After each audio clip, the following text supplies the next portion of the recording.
1 2 1 2 check Chuffy 1 2 1 2 check Chuffy 1 2 1 2 check Chuffy 1 2. Hi, you're with Scott. I'm battery exhausted. I'm super chuffer on midnight. I'm always super. 20-minute video. Let's see what he's got to say about it. I've got no idea what he's going to say about it. This apparently is a series part 1. I don't know if we ever got the rest of the series, but let's see what Luke's got to say, because how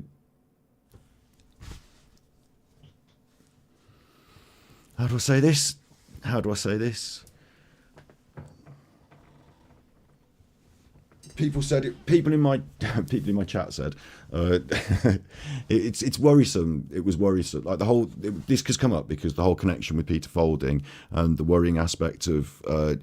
So Brian Harvey said that Nicola Bulley was wearing a T-shirt with the Children's Society on it, and that indicated that it was something to do with these like dark people and children and dark stuff going on with children, and there's just a sort of worrying tilt towards people seem to have bringing up children a little bit here and there. When we looked into Eddie Vinyl Break's behaviour on that Mixcloud, it just looked kind of strange, didn't it, that a load of those DJs that were celebrated were also wrapped up in Operation U-Tree. And there was that weird posting pattern by those community on Mixcloud.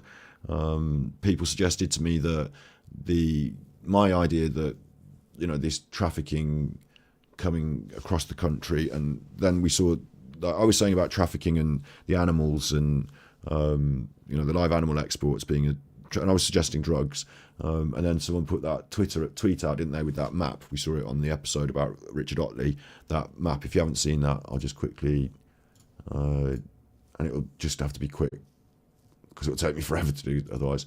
The map goes across the country. So this is someone connected up lots of different women who'd gone in the river and where they'd gone in, and it creates this link map across the country following this motorway network. So they might be suggesting there was a serial killer maybe or something going on. Someone's travelling this network and maybe jumping off and doing some killing. I was thinking, well, that kind of corroborates. Obviously, so they put St Michael's on because Nicola Bulley, but it kind of corroborates the idea that this port could be used up here by Liverpool, Blackpool, and then something could be smuggled and trafficked across the country to then move into mainland Europe, across there. And some people have said, oh, you weren't going to be smuggling drugs into mainland Europe, they'll just ship them straight into Europe. So, yeah, maybe, but I think drugs do come into the UK in this way. But do they go out the UK as well? Maybe they do, because maybe it's, assume if they're getting busted in other ways, maybe they do.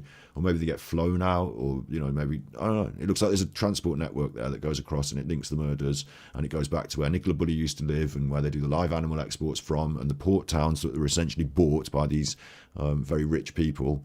And I think nowadays you've got what's called free ports that are owned by private companies.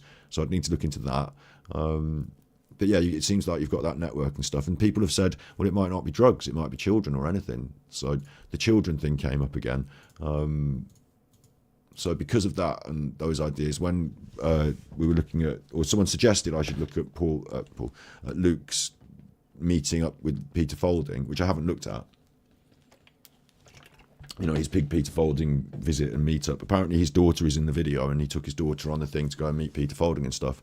And I said, well, that, I probably wouldn't have done that myself, because, professional meeting with a person I'm going to be discussing a murder case with, my daughter playing around with someone I don't really know. I don't know. But, so now we've got this, which is called Working in a Children's Home Experience Series Part 1 by Luke. And it could be, I'm not saying he's a nonce. I'm not saying that at all. Let's get that clear. I'm just saying, with those ideas floating around, I now want to watch this video. Afternoon, everybody, and welcome back to the channel. Today's weather forecast, it is shit. What I've noticed is that every channel has their own way of kind of getting in, introducing the channel. I've got 3 impressions for you. They'll know this is me being endearing. I'm not taking the mick. Let's see if you can guess who they are. One of them actually says the channel's name in it, so you'll know that one. I'll do that one first. Hi, welcome to Irish Eyes True Crime. And all that crazy music. Number 2, who's this? Hi everybody, and welcome to the kitchen. Who's that? Rustic Rach. And again, I speak to these lovely ladies, so all love. I speak to these lovely ladies. That does worry me a bit. I mean, obviously we've got the Discord, we have chats, and stuff like that. So I get it, like there is that. But there's a bit of a, like, when he said he's going to America, I just wondered whether one of his subscribers had said you can come and stay at my house, and like he's just saying fuck it then, yeah I will. Like there's a sort of level of, I'm quite willing to be friends with all of you chuffers, and I'm quite willing to be chatty. Well, I'm not very chatty on Discord, am I? I'm not. I see that more as a space for the community to be the community. So there's a sort of, you call it a parasocial relationship that people can develop. Another content creator who's got a channel is one thing, right? But just the people who are watching your videos, like, you've got to be careful with the way you understand those boundaries, I think, because I don't want to get too deep into that, do I? I just want to say that, and I think it's obvious, isn't it? Like, he talks to these lovely ladies. It's a bit of an Alan-esque thing to say. And the third one. Hello, everybody, and welcome to Box. Coming up in Box. Hello, everybody. Hello. St. Michael's on wire, eh? Bloody hell. Who's that? I don't know. Anyway, moving into the video. Today, I start a little series, okay? The series is called My Experience With. First things first, child support worker. I started this job in early 2021. COVID had hit the year before. Chefing had dried up. There was no chefing. Lockdown, unlockdown. You can have a meal, but you need to have a pint with it. All this rubbish. There was no chef work. I went into child support work. I didn't really know what I was letting myself in for, but it was quite an experience. It was eye-opening.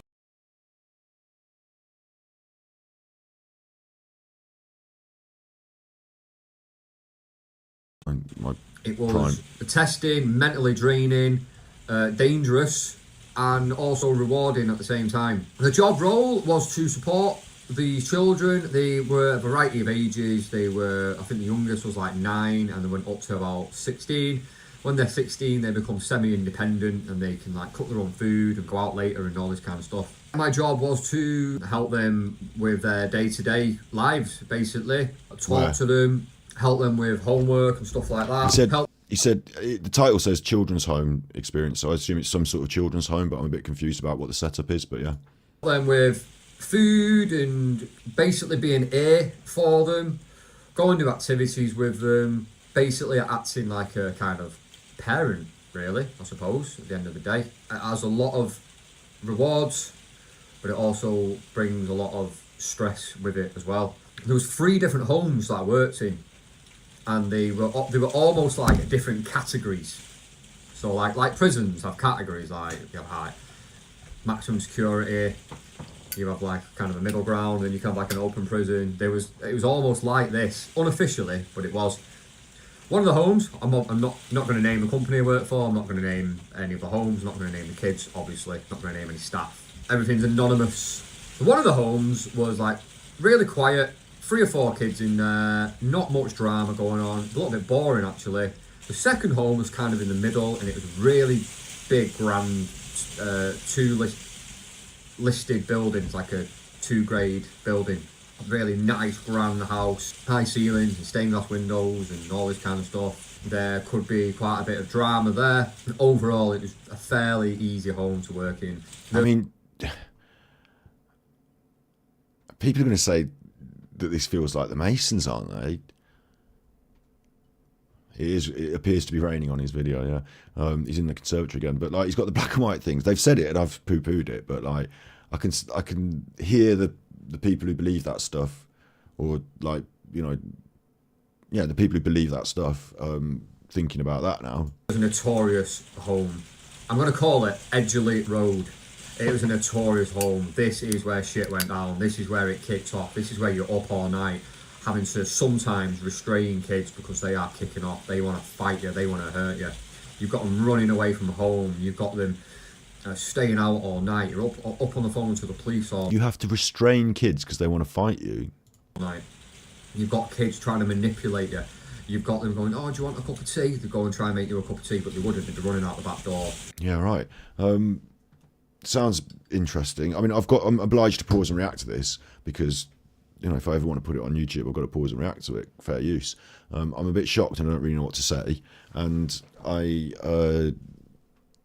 like you said, after I was doing chefing, I just jumped into this. Like, I would have thought you would have had to have some sort of, maybe this like training, maybe it's a quick 6-week training course or something, how to restrain a kid. I'm a bit surprised that you just like don't have qualification. How long does it take to get one of those? I got the, you know, when you do the checks, you know, the CBR check or the CRB check or whatever it's called, to check that you're not a nonce if you're going to work with kids. I had one of those done when I was a fencing coach. So I remember that I got my coach's badges and I was waiting on this CRB check to come through. Like, obviously we did all the stuff, but that was like that process. I don't know what it's like today and how long it takes or anything, but you know, the time it took to get that before I could do the actual coaching with the, you know, left to be a coach with kids sort of thing in the school environment, officially, you know, with my badges and all that stuff.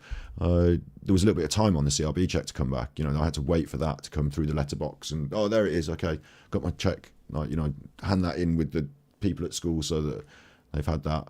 You know, that was an important part of the process of, like, I was a fencing coach, qualified, but being able to actually do it, you know, you see what I'm saying?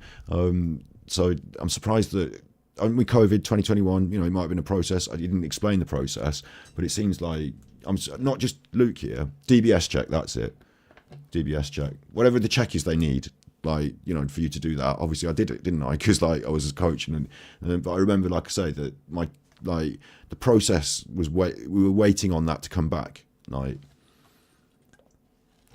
my point is just that I know that, you know, getting into it, like if I was going to work at Tesco, I could just like jump into the job, do a little bit of training. But I'm surprised, I'm not dissing Luke here, I'm just saying I'm surprised anyone can jump into the job of working in a children's care home, coming in from, I did a bit of chefing, and like how much training and like what qualification and checks and balances are there. Like, well, maybe not as many as I thought there were. I'd have thought you would have done like some sort of qualification in social care to work in that environment. You know, that was my honest, before I knew this, before he said this, I thought the majority of people who worked in children's care homes had done a qualification in social care, whether it be an NVQ or something like that, to give them the grounding. Like, it's not like cutting hair. Like, you need an NVQ to cut hair so you know what you're doing, but you don't have to be licensed to cut hair. But I would have thought to get the job in the children's homes, you would have had to go through a few more hoops than, hi, teach me to restrain them. Like, it's weird. CRB is called DBS. Okay, not yeah, but to me it's weird. I'm not dissing Luke. I'm just like making comment. And also, I'm watching this with a critical eye, of course. And whilst I'm going to say I don't believe that Luke is a nonce, I'm going to say that there's a sort of conversation brewing around the Nicola Bulley case regarding children's safety. Some people think Masons. You know, some people think some extra stuff on that end, and videos like this are going to make them really worry about Luke's connection with the whole thing. I'm a bit like surprised by that, and like I said, I'm going to watch it with a critical eye, because I have to be aware that whilst I think that's a bit extreme, like, you know, extreme things happen. So you can't turn your back on them in this place, but this was the place where a lot of people did want to work, because this was kind of, you kept on your toes and you're earning your money. I'm going to focus this on two. Interesting, he says people want to work in the more difficult place because you're earning your money, but I would argue that people would rather work in the quiet place, wouldn't they, where the children are well behaved, where you just like have to make them sandwiches and you're not at threat of violence. So my question, you know, having to restrain children for me would be a very emotionally torrid, like I would, if I was, you know, if someone said to me, you're at work now and you're in this children's home and they are fucking kicking off and it is your job, you grab the legs, I'm grabbing the arms and whatever, you know, I suppose I'd have to step into action and fulfill my role as, this is a bit like being a Nazi guard, isn't it? It's this whole thing about Milgram's experiment to see how far you'd go. I suppose I'd step into action for the safety of everyone and for the safety of the child and do what is appropriate by the rules.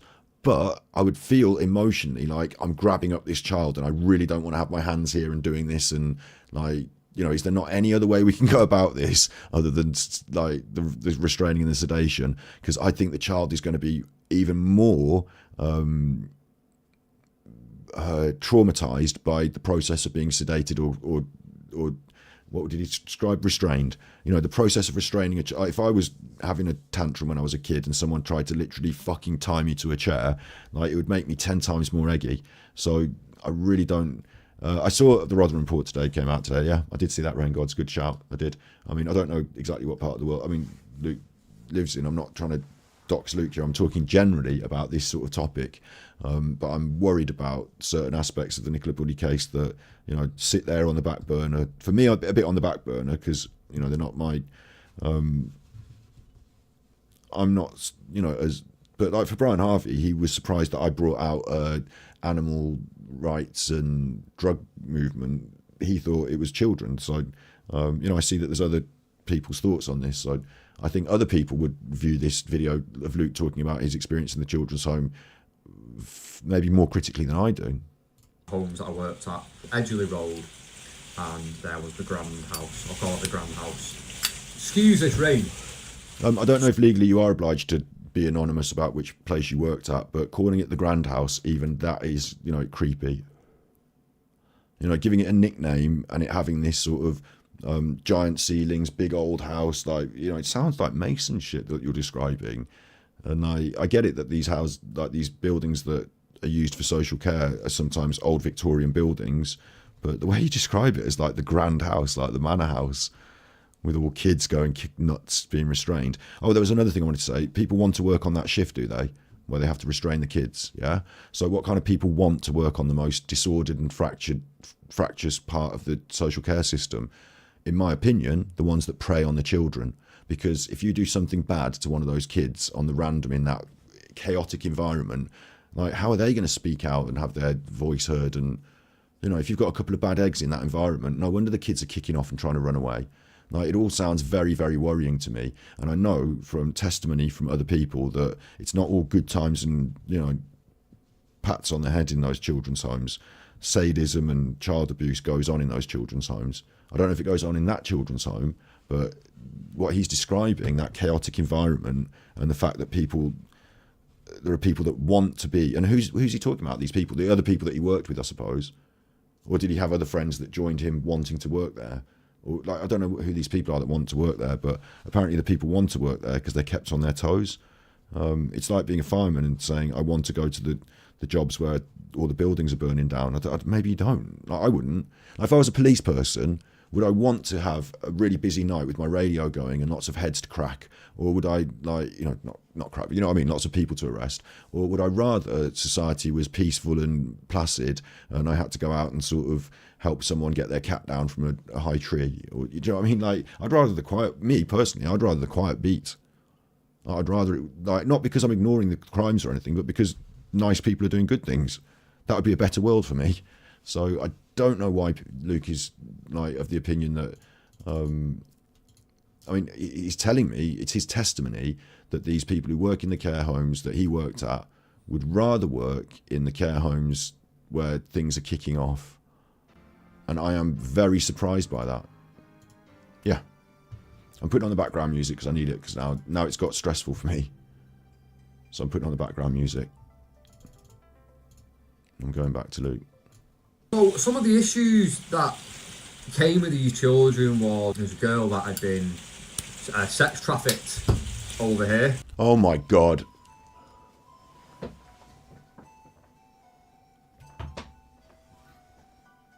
No wonder everyone... Am I going to say this or what? Like, no wonder everyone wants to work at the fucking manor where the girl got sex trafficked. They get to restrain her. Don't even start me on this. Don't even start me on this. I feel like, you know, I was making a bit of a joke there, right? Like, but what?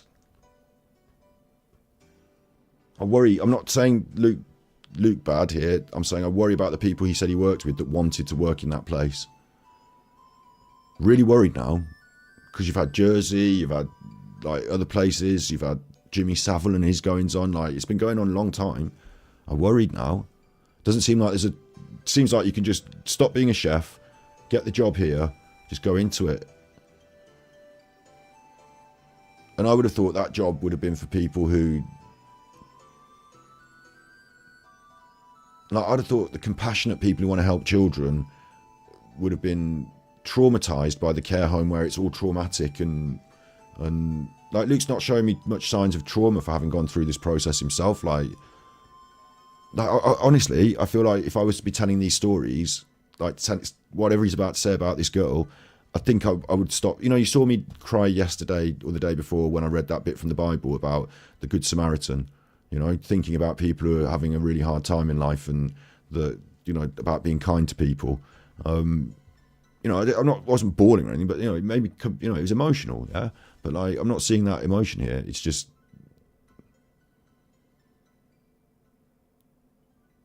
He might be naive to be talking about this, but like, I want to caution you all about just assuming that he's just like a naive, nice guy and he's just making mistakes, because that could be a wolf in sheep's clothing, couldn't it?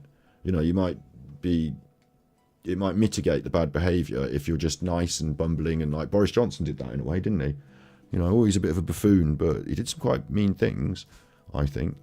You know, be caution about the clown face. Because what's underneath the makeup, you know? She was from another country, she was sex trafficked, and she was quite sexualised, quite young. Really, really sad to see. It does pain you, especially when you have a dog. It makes you more protective over your child, especially when it is a girl, because you see what can go on. This girl was tough, she was hard, but she was above her age. She liked men. She was only about 14. She liked men because she had kind of been sexualized. What does that mean? Men. She was only one. This girl was tough. She was hard, but she was above her age. She liked men. She was only about 14. She liked men. How did she like men? Like, how did she like men? Like, obviously she's not bringing any men back to the care home, is she? She's 14. Like, she's not off out gallivanting with men. I mean, I don't know the setup in these care homes. Again, I'm children's home. This is he's describing, and I'm not. Again, it's not like I'm saying Luke is the man, but now he's told me that there's a bunch of people who really want to work in this care home. They like it because it's chaotic and they're on their toes all night. There's a girl in there who likes men, and she's 14. And like, what? How do you, how, I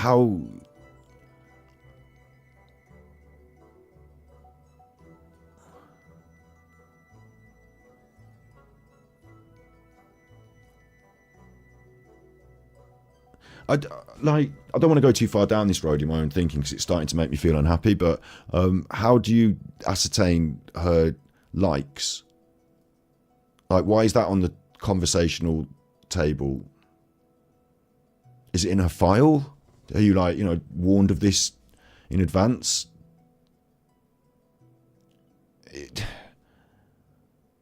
I'm worried about our system of social care now. I'm worried about our children's homes more than ever.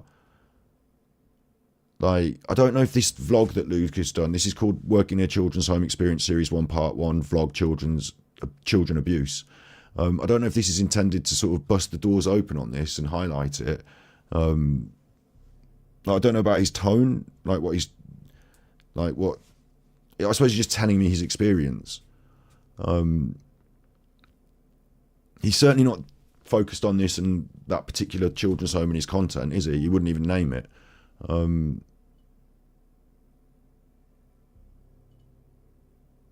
I'm worried about the whole system, from what he's telling me. Because she had kind of been sexualised from a young age. Really sad to see. I remember the first shift I ever did.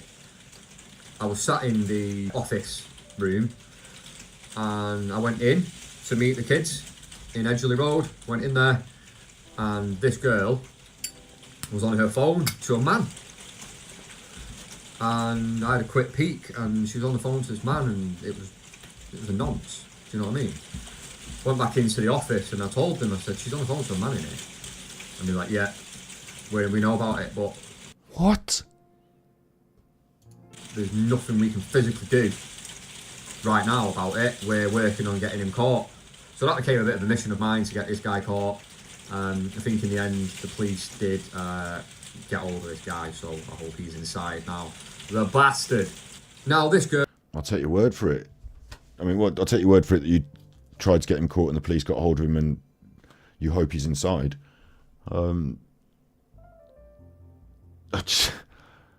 how on earth?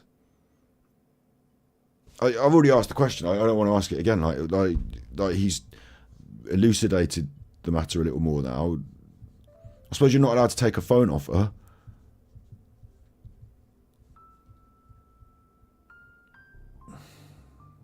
What stops you from going and talking to the man directly? You know, what stops you from... Are you allowed to sort of say, like, can you just turn the phone to me for a minute? Hi, where are you? Tell me where you are. Where are you? Where are you? Do you know where he is? Where is he? You know, what stops you from going directly and question... Not you know, I'm on the internet, not being violent or anything, but I'm just like, you know, and saying to the man, this is completely inappropriate. I'm glad he fucking saved her from the nonce on the phone. Because until Luke got there, the nonce on the phone was like, they know about it. Well, he didn't save them. They already knew about it and they were working on it to get the police. So I'm glad the system saved her from the nonce on the phone, but I was a bit worried there that she was talking to a nonce on the phone anyway. Now, I wonder as well, this really makes me wonder, like, let's say Luke goes into the office and says, she's talking to a nonce on the phone. They say, we know. Like, and he doesn't kick off. Because, you know, if it was me, like, get this, right? If I worked in a kitchen, going back to chefing, and I went in, and there was, like, I don't know, like, dirt in the grease traps. They haven't been cleaned for 2 weeks. And I said, hey, there's dirt in the grease traps. They haven't been cleaned for 2 weeks. And they went, we know. I'd be like, right, well, we're not all just going to... I know you know, but I'm not going to work here with this dirt in these grease traps. I'm not having it.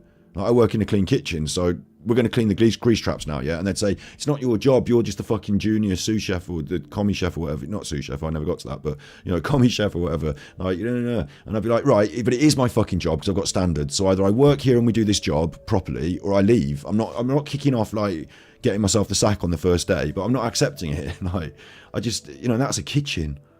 Like, I wonder if it was some sort of test for Luke. You know, if they say, she's on the phone to a nonce, and then he goes... and does that, and then they say, like, I wonder if it's some sort of test to see if you know, say, oh, I see, you know, do you? Eh? Wink, wink, nudge, nudge. I wonder if that, I mean, I don't know. Maybe it wasn't. Maybe it was a legit thing. I mean, I don't know. My concern as well is I don't know who these people are in the office. You know, there's people that I really trust in the social services department, like really well-meaning, quite often ladies, I think, maybe. Maybe this is just a sort of traditionalist aspect, you know, and it's maybe a wrong thing to say, but, you know, working with children, that sort of stuff, you know.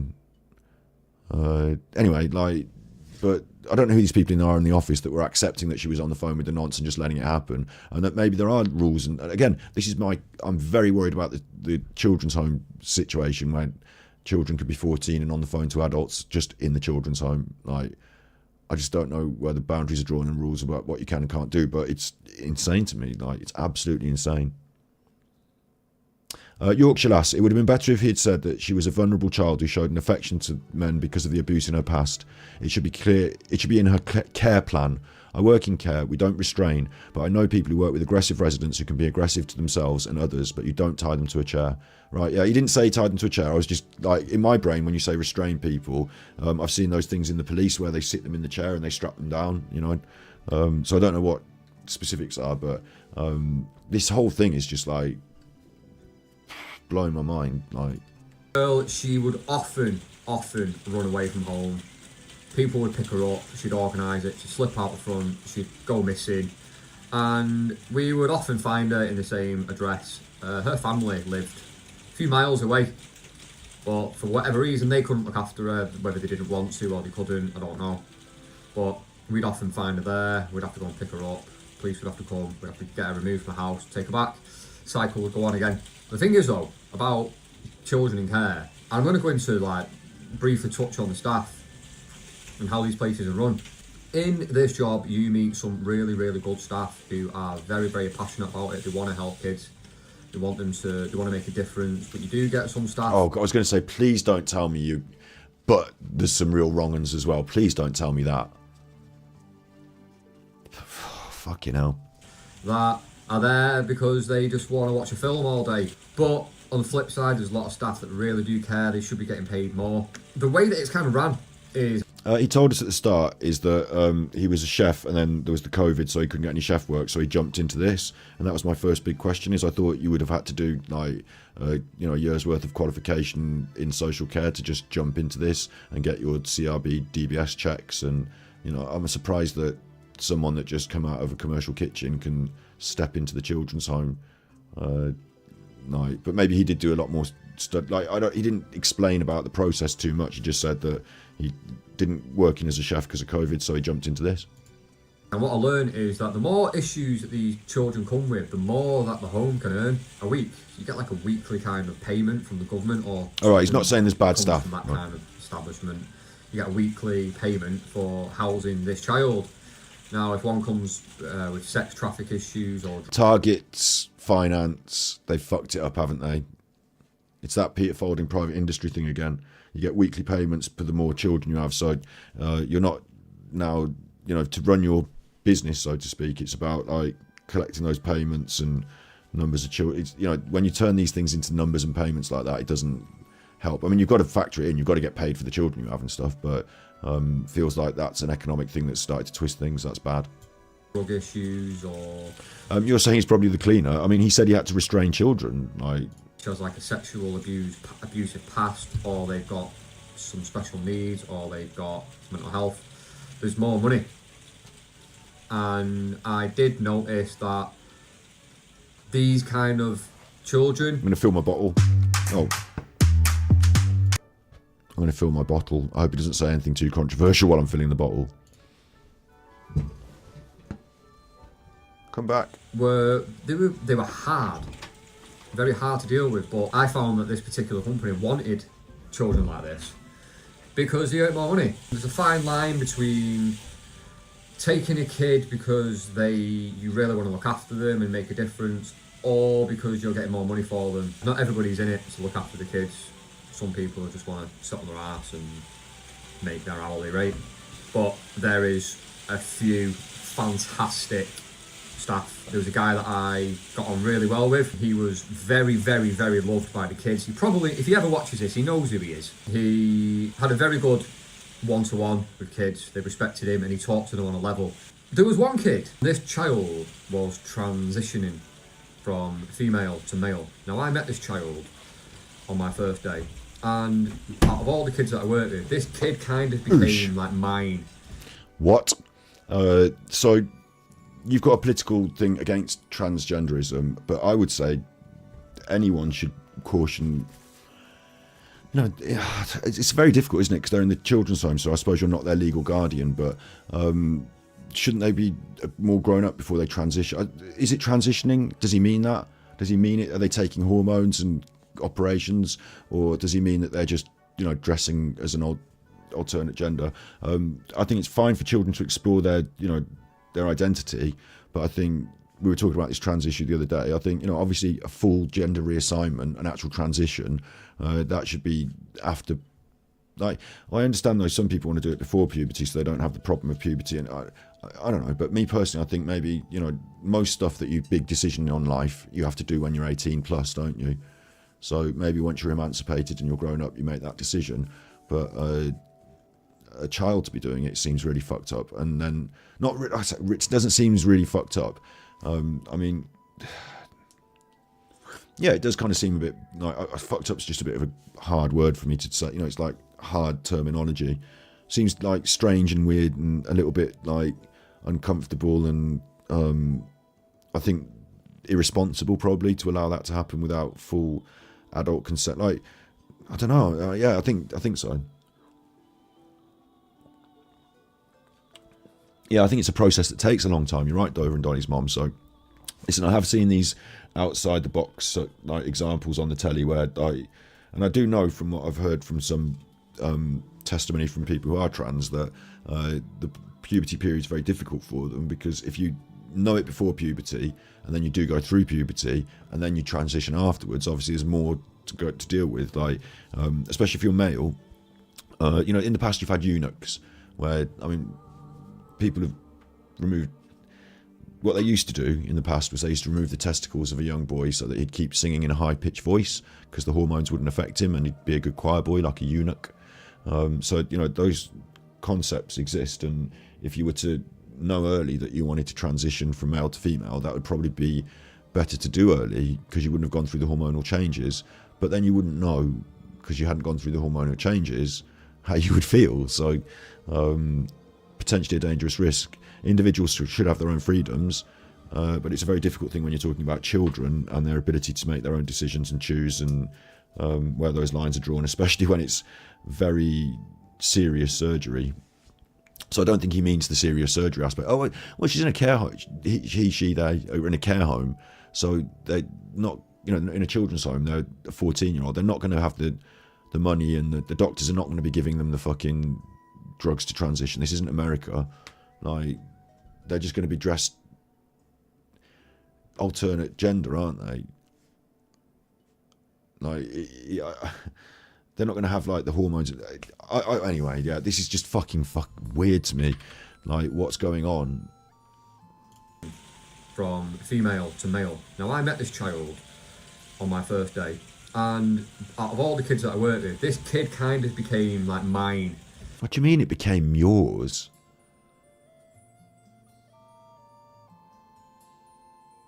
What? Like, this is...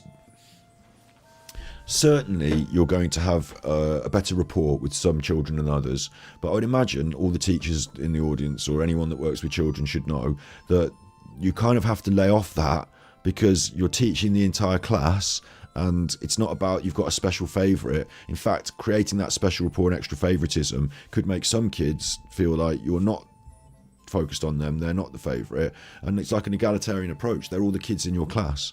You don't have like a special one, and unless you are assigned in a children's home, this one should be more yours and this one should be more yours and stuff like that. Unless you're assigned it, like, you're on shift work, aren't you? Like, it's not your kid, it's someone that you work in the care home and provide a role, and they are the children that are under your care at that time. So I'm saying care home, I mean children's home every time I say care home, sorry. When did he upload this? October the 20th, 2023. October 20th, 2023. There was some autism there. This kid was very, very smart. Very, very smart. Spoke well. Had some quite strong autism. Some neglect issues, as they all do. A lot of self-esteem. When he says he has some quite strong autism, I assume, again, this is access to files, not just, I think he's got some strong autism. Like, Luke is obviously not diagnosing kids with autism, is he? So I'm assuming this is, they've told him, this one has strong autism. And again, it makes me wonder. I'm not saying that Luke's a nonce, and I'm not saying that, I'm very careful about this. I'm also saying there's a percentage, like a very thin percentage of me, that worries about this. So you think what you want to and make your own decisions, because I'm not telling you he's not a nonce. I'm saying I don't know what the fuck is going on here. Like, I'm assuming he's not a nonce, but then you assume that of everyone, don't you? I mean, fuck. I mean, it sounds like I'm saying he's a nonce now. Oh, I hate it. I hate it. It's a minefield for me, this is. Having normal human thoughts. Then, because my worries are about the system. Like, my worry is, like, okay, so get this. This is how I explain this. Luke said it's a chaotic care home, and there are certain people that relish working there. He said there are some bad ones that just want to sit on their phone. We know that there's sex abuse in children's homes. We've seen it reported, Jersey, other places. We know it's happened in the past. He's described a particular 2 vulnerable children, one of whom has literally been, as he described, I think he was trying to say, sexual with men, and another one who, like, autism is like learning difficulty, like, creates this vulnerability. In both of those cases, I would have thought that the person who would be the lead in their care in a children's, like, lead, do you know what I mean? Like you said, this one was sort of my one.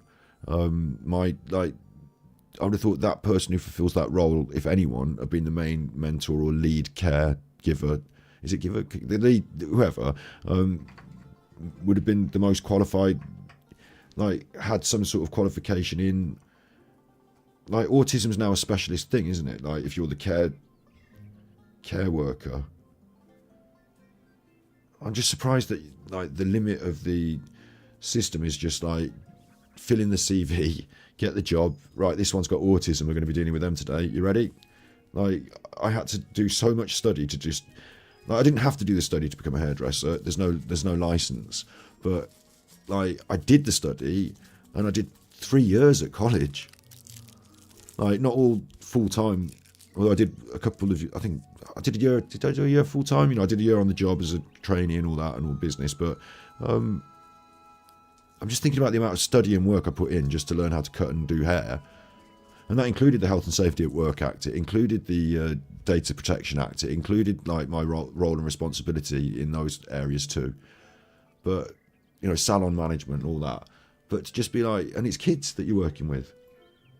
Like, even to be a fencing coach and just teach them a bit of sport in the afternoon at my school when I was younger, I had to get a proper certificate and it took a while to go through the process. I think you probably have to jump through more hoops to be a sport coach to teach them fencing after school than you do to work in a children's home. And so the problem with that, like Luke has said, like I would agree with Luke on this, like he said, right, is that the problem with it is that people can just jump in there, and the people that want to abuse the kids and the predators, there's no stopgap, there's no like keeping them out. Like they just jump in, they give them the jobs. You've had a couple in there that you said, you didn't say they were sex predators, but you said they wanted to just sit and read their phone. But I'm saying other care homes have sex predators in them.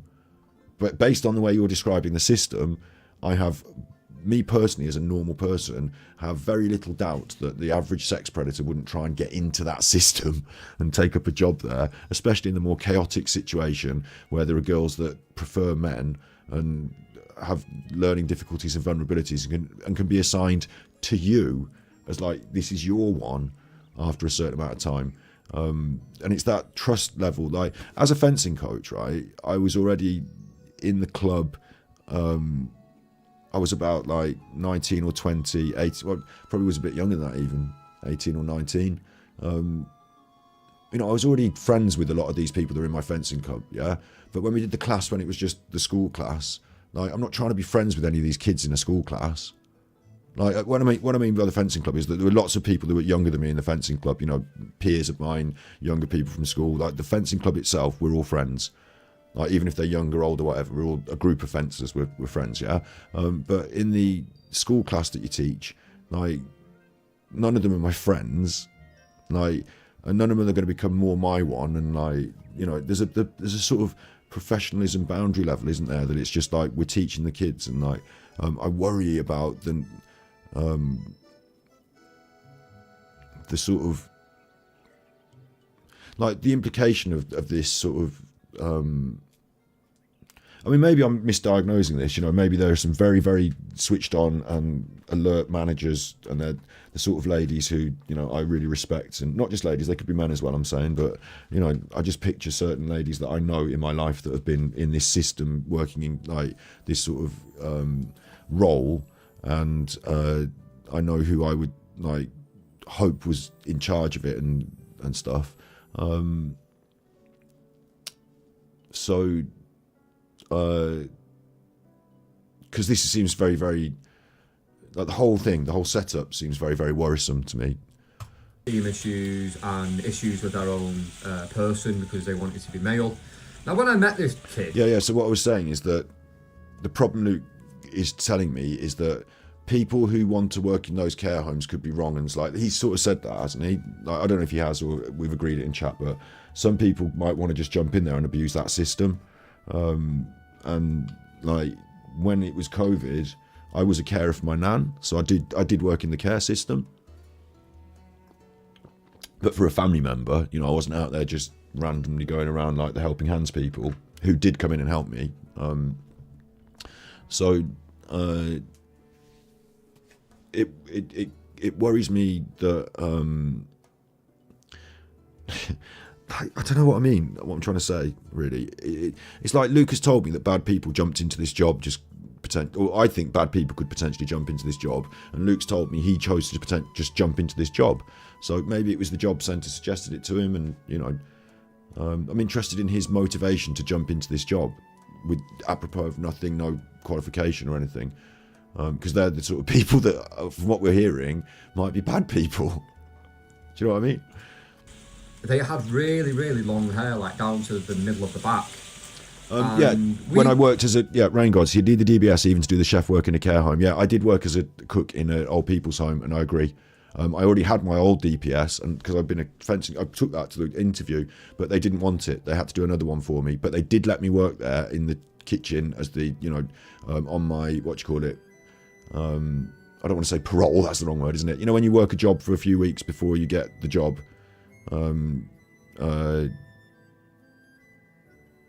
That thing.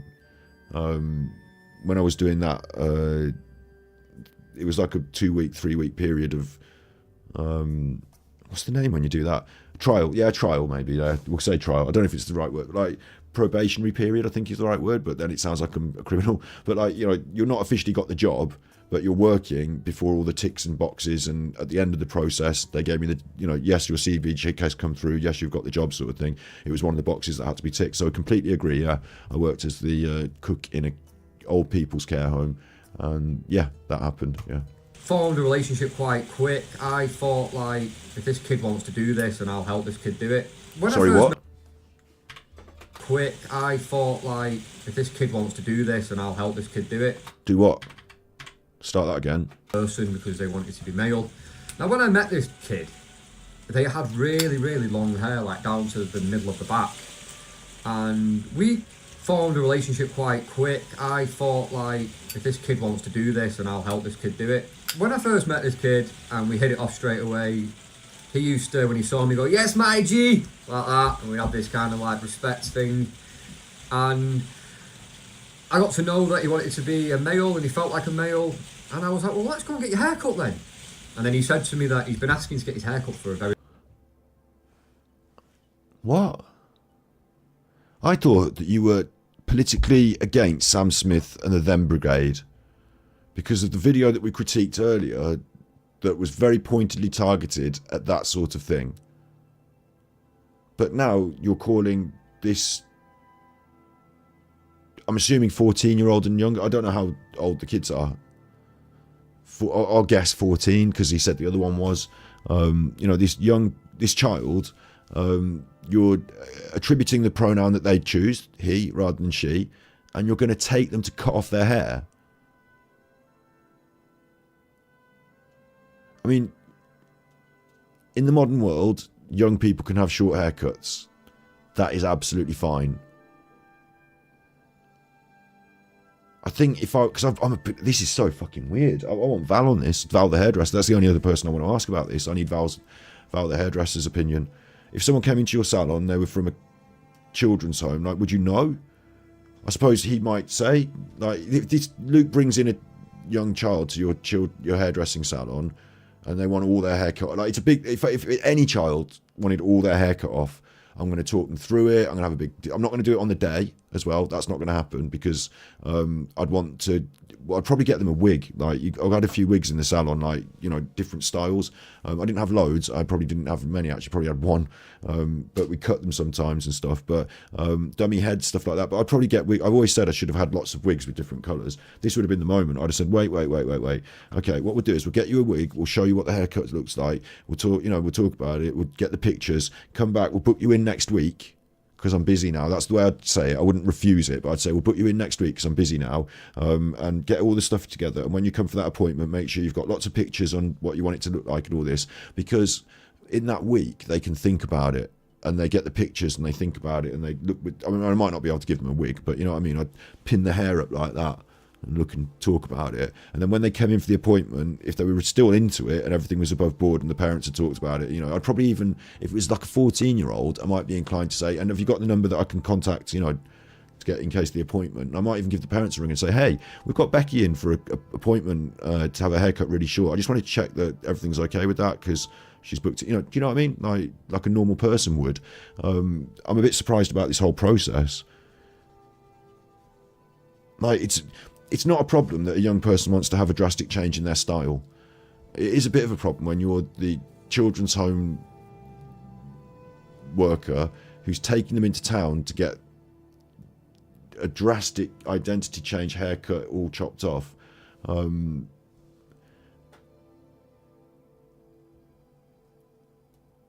I don't know what's going on.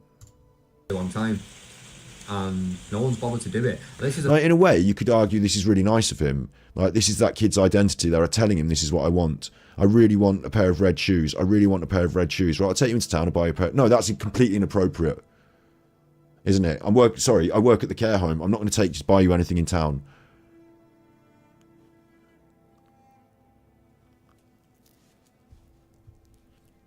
I'll say this: I bought presents for my stylists and the young people that worked in my salon. I bought them McDonald's and stuff now, thinking, I gave everyone lunch all the time. Did once let a girl buy a T-shirt from a shop once. Like, I took the stylist. Also, I took two stylists to TK Maxx and Matalan, and we took, like, they bought T-shirts, jackets, and stuff, and I got it branded with my logos. But I don't know, like, if this is appropriate. Now I've said it like that. If it was a pair of red shoes, or if it was a thing, like, I mean, children have to get their hair cut though, don't they? I don't know. And I'll tell you why I don't know, because I'm not qualified to work in the fucking social services. These are the kind of ethical conversations that you need to have been discussed in a classroom environment, in a conversation about ethics and boundaries, before you go and work in the children's home. Staff. He asked staff if he'd get his hair cut, and yeah, we'll get it sorted, but he didn't get it sorted. So I made that my first job. I went and took him to get his hair cut at the barber up the road. Did you ask the other staff, like the management? Because if they'd said, yeah, we'll get it sorted, they might have had a plan in place, like I was saying, about stalling, about buying time, about seeing if they really want it, about giving the young person time to sort of explore the idea without having the drastic change. Even as a responsible hairdresser, for any young person, I would have done that. You don't sit down and say, I want my... any adult comes in and says, I want my head completely shaved. I've got lovely long hair, I want my head completely shaved. I'd say, well, exactly the same process. I'm a bit busy now. I don't look busy now, but I've got a client coming in 10 minutes. Honestly, I can't do it now, but I'll book you in. If you're really desperate, you can go to the barber down the road and they'll just fucking scalp you. But I'm a little more professional than that. I want to make sure that... I'd probably say this to the adult. I want to make sure you're really certain you want this done and it's not a whim. Like, it's like getting a tattoo. You're having all your hair cut off. Like, Jesus. Told the barber the crack. And I Sorry saw for this blaspheming. Sorry for blaspheming. Hair come off to as short as mine is here, really. And the smile on his face, I did say, like, you need to be sure about this because there's a lot of hair coming off. And he was like, yeah, I'm sure. And when the hair came off, I could see. Yeah, but he's going to say, but giving them the time to be sure, and like the other confirmations, like, there's different ways of confirming things with young people, especially if they're vulnerable. I don't know if this was the one with the autism or not, but like with autism, I know that, for example, because I had a client who was autistic and I cut his hair, and the first couple of times I cut his hair, we didn't even cut his hair. I just got the clippers out, put them on my face, put them on my hands, put them on his hand a little bit, put them on my hands. We just got used to the clippers for about 20 minutes to an hour. Like, no, it didn't take an hour, but I did that. Then his mother brought him back another time, and we did like sitting in the chair and looking in the mirror, and didn't cut his hair, and like getting used to the process was really important. The way that you can get a response is like, you can say, do you want your haircut? And they might go, yeah. And then you say, do you want your haircut? And they might say, yeah. And they might not mean it, but they might be responding with what you think. So then you say, what happens if you get your haircut? Would you like that? They might say no. Or like, you reframe the question. I can't exactly remember how to do this. Like, what do you want to do with your hair? I want to cut it. I want to cut it off. Like, then you know that you've reframed the question. They've at least understood the language and rephrased it back to you in certain ways. And there's different ways of sort of getting this confirmation, like, over a period of time, to make sure that they are certain on their decision and not just, we're sat in the chair now, do you agree or not? Yes, right, let's do it. But see him in the mirror, and he was absolutely buzzing. He was over the moon with it. And what it does is it creates this other aspect where, like, he goes back to the children's home. I'm going to use the pronouns he's choosing, whatever, don't care. Goes back to the children's home, and it's a big thing that's just happened. Like, Lucas just took me out, and I've done this big change, and all the other children see it. And, like, it creates these other problems, doesn't it? Like, I mean, I think they should all be getting their haircut. They should all probably be allowed to have the haircut they want as well, really. Although, because it's about this gender dysphoria issue, and because it's with someone who's vulnerable, and because it's a children's home, and because you work there full-time, part-time, shift work, I don't know, and this is your child now, you said it's like your one, and the other team members had not done this despite being asked to do it. I've got so many worries, but maybe it's me being worried because I'm the sort of worrisome sort, aren't I? You know, I'm the sort of person that has worries about people like Luke because of all the other stuff he said about Sam Smith and about, like, you know, yeah, I just... which made me very, very, very happy. So I made a big impact on this child, and I'm taking this story somewhere where it kind of shocked me to how it kind of ended with this kid. How it kind of ended with the kid, right, I will find out in a minute, but what I would say is that making a big impact on a child and then not being there for them in the rest of their life is a bit of a, you know, maybe you want to temper the impact you make on them. I mean, I would hope that I made a good impact on all of the kids in the fencing class and you know, the young people that have been sort of through my chair as a hairdresser and stuff. I hope to make a positive impact, but like I'm not there as like their guardian mentor and then just like, sorry, I've got a new job now, so not going to do that for you anymore. You have to be careful about their expectations. And it made me realise that you can't really trust anybody too much. This kid and me, we had a lot of one-to-one work. I taught this kid playing pool. They really enjoyed it. We made it a regular thing. I'd help them do some cooking. What's a lot of one-to-one work? Playing pool, cooking. Like, where is this happening? Is playing pool happening outside? Do they have a pool table at the children's home? Is this happening in an establishment where alcohol is served? Are you drinking alcohol while you're playing pool? I've got so many questions, and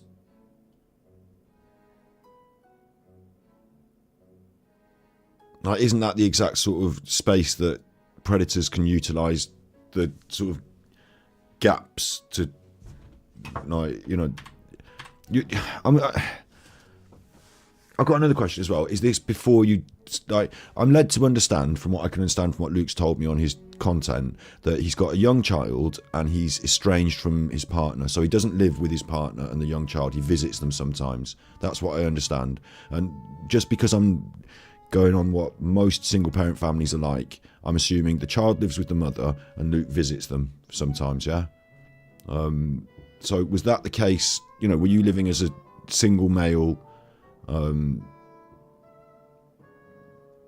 and spending your is it free time that you're doing this in, or is this part of your job? Like, do you take the kid out to play pool during work hours when you're working at the care home? Like, do you get paid to play pool with the kids out? Do you need to take them out to do that, or is it in the care home? Because if, like, this is not just Luke. I mean, Luke is the person who's done this and he's making the video about it, yeah? But I've got questions about the entire system, that anyone could do this with a child in the children's home. I keep saying care home, I mean children's home.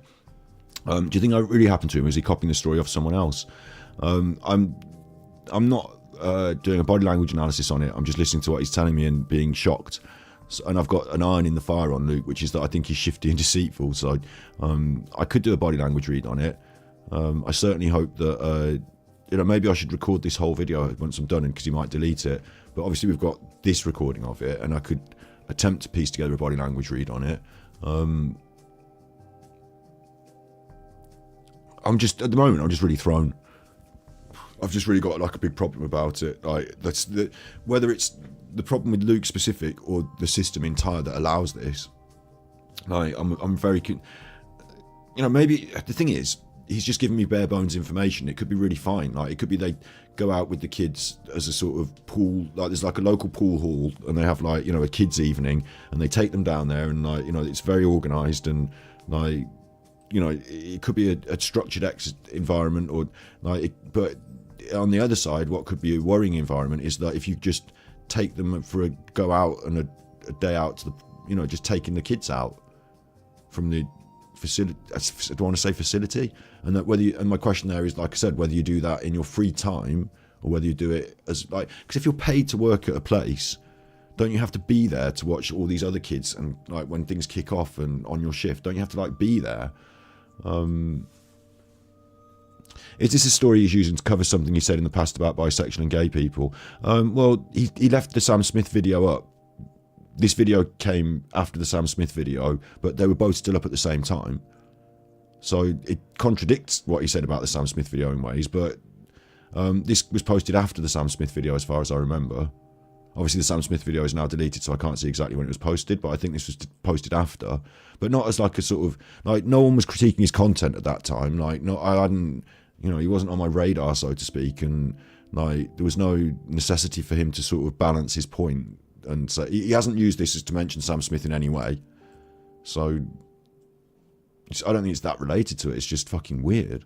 We had a lot of one-to-one work. I taught this kid playing pool. They really enjoyed it. We made it a regular thing. I'd help them do some cooking. They wanted me to be their key worker, so I became their kind of go-to guy. Right, listen. They wanted me to be their key worker. That's the word I was looking for, key worker. So I became their sort of go-to guy. Does that mean you became their key worker or not? And should the child be allowed to choose which adult they want as a key worker based on whether that adult takes them to play pool and have their hair cut? Like, I never stayed. I want to quickly share what for me has been a hugely positive habit, and that's speaking to a therapist using BetterHelp. Well, that's the most appropriate advert I've ever seen. Long enough for that to happen. Though it probably, they wanted me to be their key worker, so I became their kind of go-to guy. I never stayed long enough for that to happen. Which is a shame, isn't it? Because now you've created this sort of special bond and you're just not going to be there for them and they're going to feel really bad. So that's implicit in the system, I suppose. It's not your fault. Although you could have maybe been aware that it might happen and cautioned that you know, I'm here to help you. I'm here as a, you know, worker in this establishment, but I'm not going to be able to be your sort of true mentor in this, you know, maybe, you know, careful caution there. I don't know, or maybe you have to then follow up and be their mentor after hours. Like, do you still see this child? Do you still have access? Like, here's a question. When you started the job, there was a man on the phone to the girl, wasn't there? You went and started, and you were like, I can't believe this girl's on this phone to this man. Now you're not still in, now you've left the job. Can you call the people in the children's home and be the man on the phone? Like, is that possible? Like, Though it probably would have. But I was a support to this kid. I'm not saying Luke is doing that. I'm just saying how to, like, I was confused about when he said that story about the 14-year-old girl and the man on the phone. I was like, where has she got contact with this man? Like, now he was saying that she, you know, that she'd run off all the time, so it's probably from there. But there's another possibility, isn't it, that it could have been her previous key worker who left. Like, do you know what I mean? Like, what's going on here in these fucking places? I had the most patience with this kid. A lot of kids would kind of magnetise to certain staff, and certain staff would... A lot of kids would magnetise to certain staff. I mean, that doesn't sound good, does it? This sounds like what they said about Jimmy Savile and whatever before that went on. Like, be able to cope with certain kids better than other staff would. But I do agree that certain staff members would cope with other kids better. And again, I would hope that it's the sort of more maternal figures that this is happening with, and not the sort of... not the men. But that might be me being sexist. I don't know. Like, men can work in education, men can work in children's homes. Like, it was levelled, wasn't it, Alan Vinicum that said that, like, he thought that men wanting to be teachers was dodgy, and I was like, no, it's not. Like, men make really good teachers. You're not a pervert because you want to help children. But Luke's explained that the whole system, from what I've learned from Luke's explanation, the whole system seems ripe for exploitation by predators. Anyway, after like a few months of being there and doing all the work I did with this kid and the progression, and went out and got like boys' clothes and kept up with the haircuts, you know, gave them a lot of support and stuff like that. They were subject to a bit of bullying in the home, and you know, I helped with that. You think they trust you? You think you can trust them? And then one night... You think they trust you, you think you can trust them. I mean, you are in a position of trust in this case.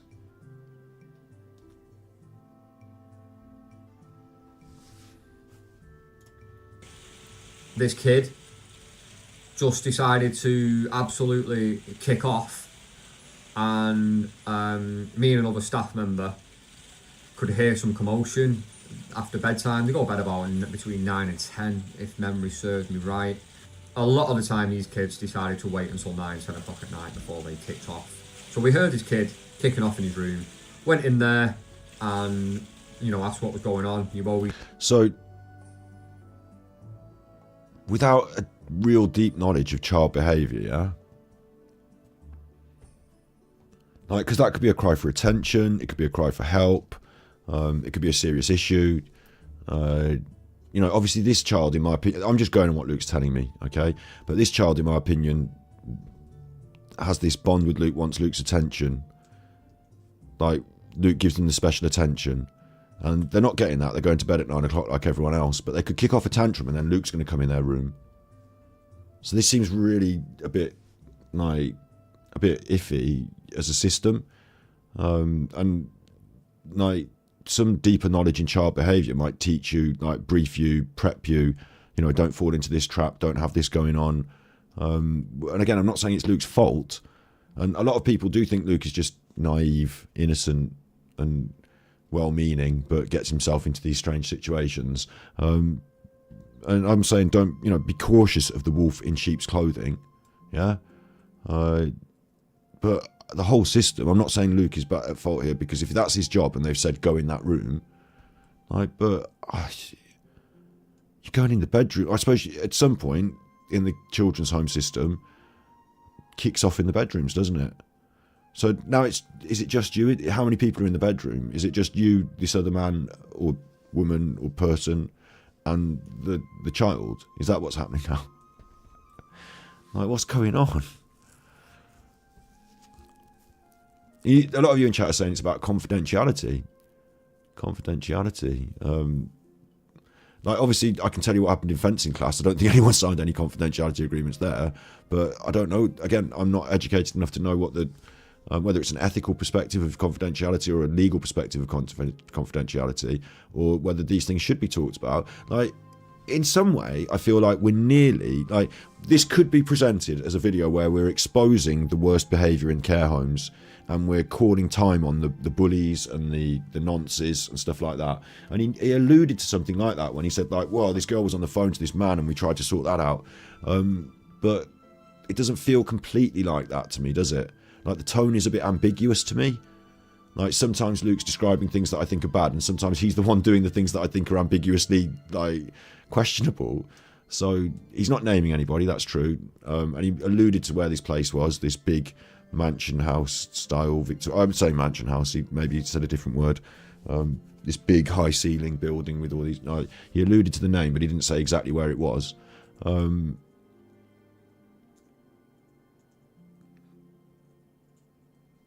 Yeah, you need two staff to go in a room, you never want to go in on your own. So we went into this room, me and another staff member.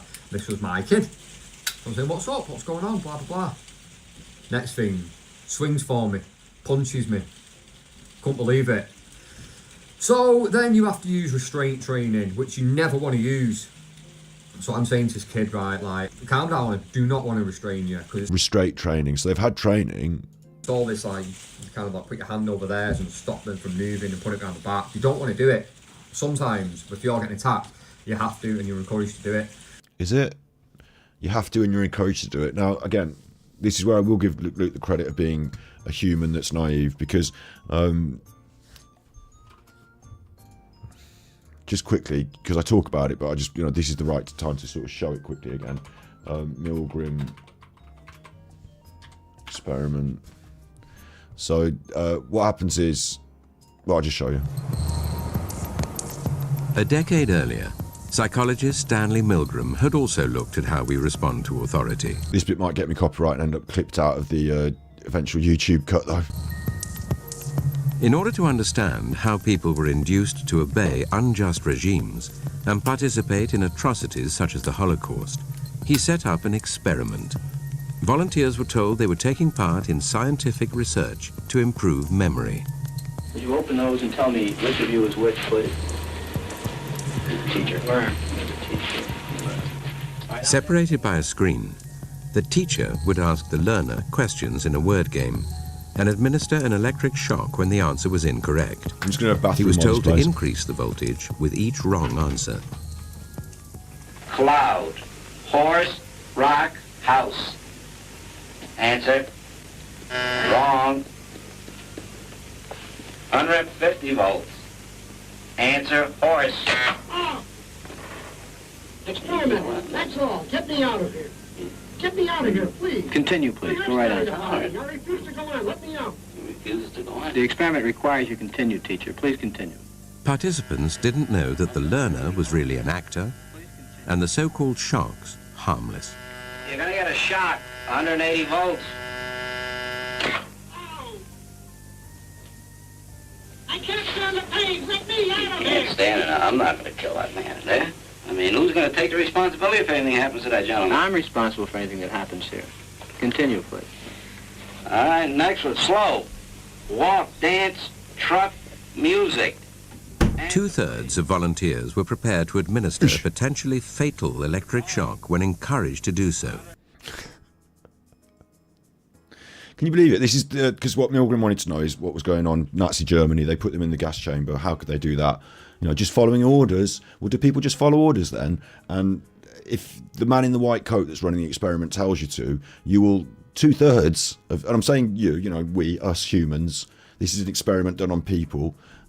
So two-thirds of people, it turns out, would administer lethal electric shocks to a stranger because they got the question wrong and the doctor told them they had to. By what they perceived as a legitimate authority figure. In this case, a man in a white coat. 375 volts. 375 volts. You know, it goes up to 240 on a power, does it? 375 volts. You ready? He does it quick. Something's happened to that fellow in there. I don't get no answer. I'm not getting an answer. He's worried he's killed him. He was hollering for less voltage. Can't you check in and see if he's all right, please? But he pressed the fucking button, didn't he? So, like, in one way, I will, like, you know, give Luke the benefit of the doubt here, is that, like, they've told you you've got to restrain the kid. They've taught you how to restrain the kid. So you're just following orders and you're going to go and restrain the kid. Maybe it's the right thing to do in certain situations, but I'm not in the care system. I'm not in the children's home system. I don't know if it's, you know, obviously there are some situations where they feel it's necessary. I've never been restrained as a child, I don't think. Like, you know, I think I've had a couple of tantrums, but I don't know if I've been restrained. And I certainly know that at times where you feel like you are, like, you know, you feel very, very furious and frustrated. And it's got to be traumatic for both, like I said earlier, child and restrainer. So, very strange to me that you've got restraining, like, just this whole thing going into the, he's saying he all the time, but this is a 14-year-old child or younger, maybe, you know, this is a child, whatever the age is that he said it is. He didn't say it is, but he's saying he because their preferred pronoun is he, and they're transitioning, apparently. But it's legally, officially on the form, him and another staff member have gone into the bedroom of a girl, and now they're having well, they're not having a fight, they're going to restrain her. And oh yeah, Zimbardo, big ups, Eddie. Yeah, Zimbardo as well. Yeah, big ups. I said to this kid, like, what's up? Why'd you hit me? And they did it again. And they had to get One of these days, I'll have a sociology show on the go. Me and restrained. Why'd you hit me? And they did it again. And they had to get restrained. So from about 10 o'clock at night until about 4 o'clock in the morning, this kid was on the floor and I had my hands on their legs. What?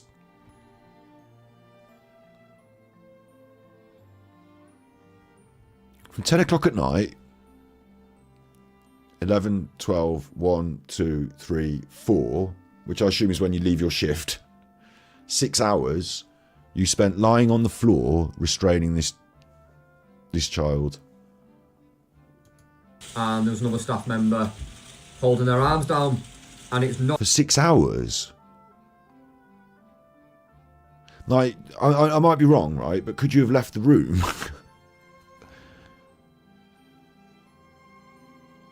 Like, they punched you in the face, and then you spent 6 hours lying on top of them, and there was no other. This was the.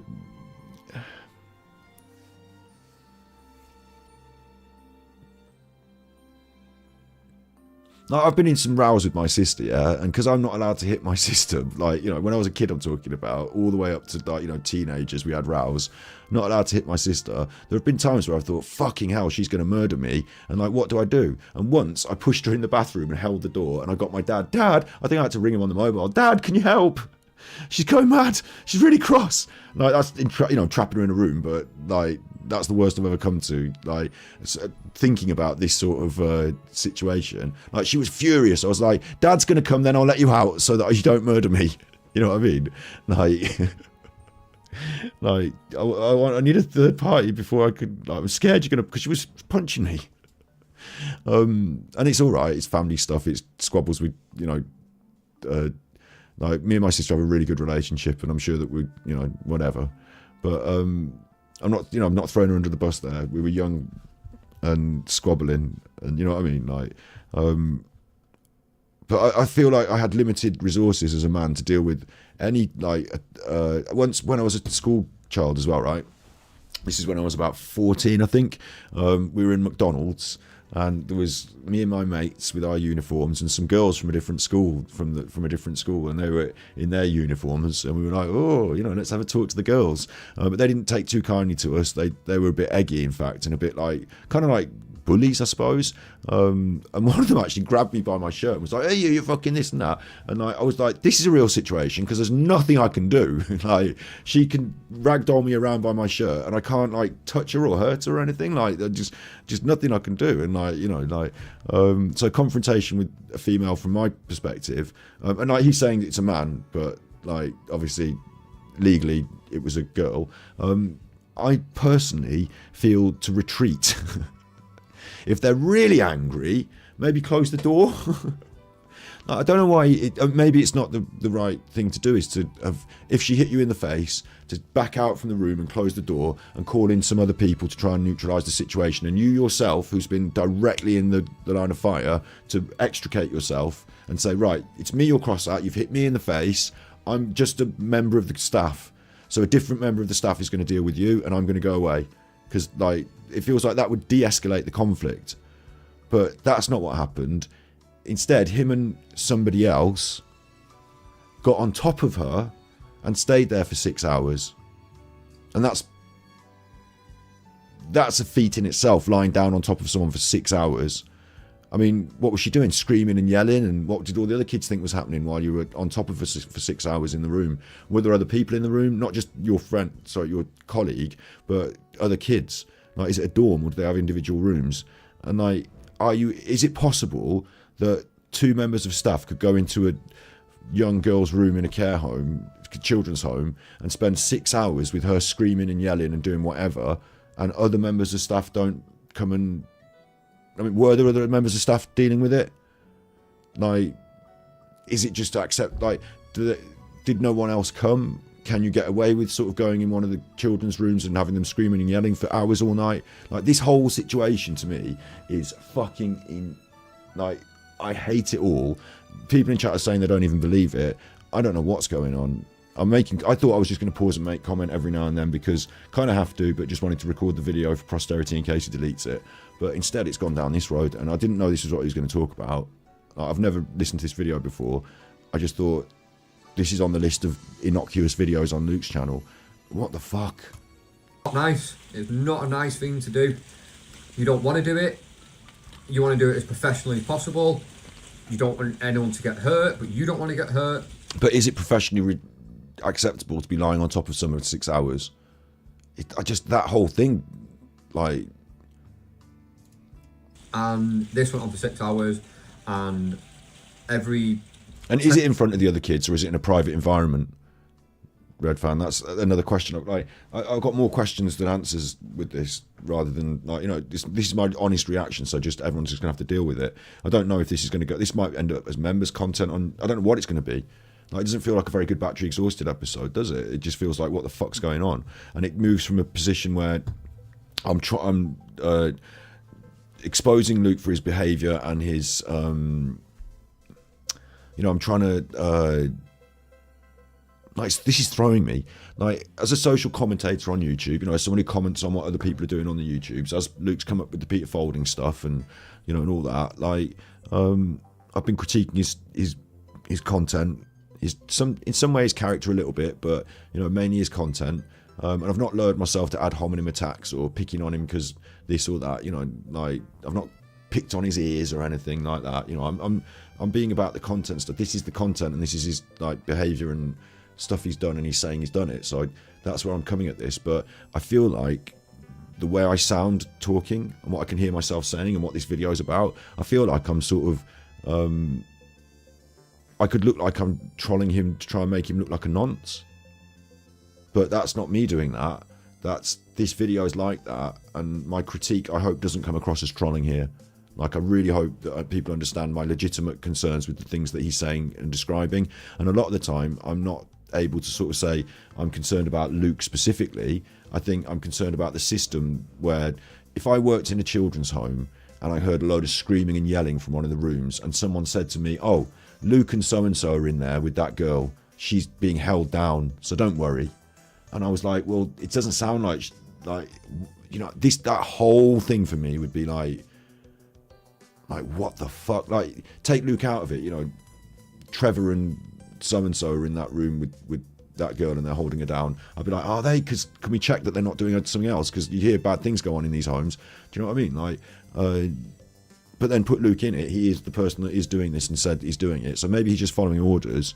But I don't think I could do that. I just don't think I could. I don't know if... Like, I think after hour 2, I'd be like, this isn't going well. Like, I think after 20 minutes, I'd be like, you know, if she's not going to calm down, maybe we have to get up because it's making her worse.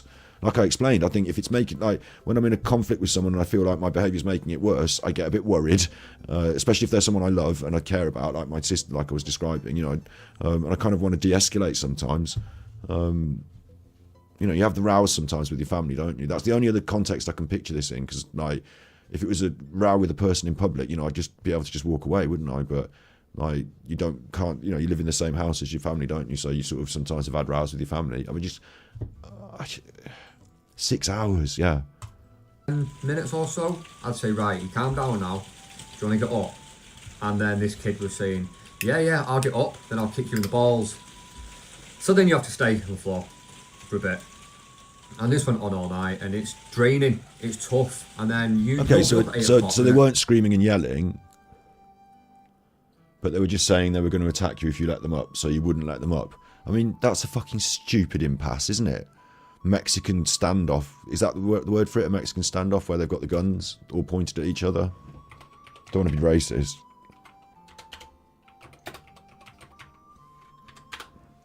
Yeah, a Mexican standoff, like, where they've all got the guns pointed at each other.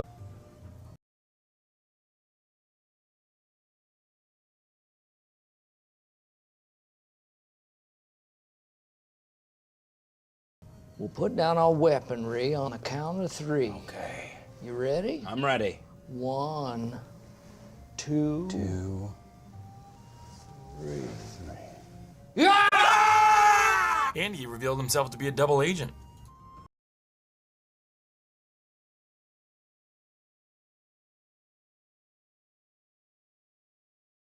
We're going back to this sort of Mexican standoff now, where we're lying on top of someone for 6 hours until they decide they won't say they're going to kick us in the balls if we let them up.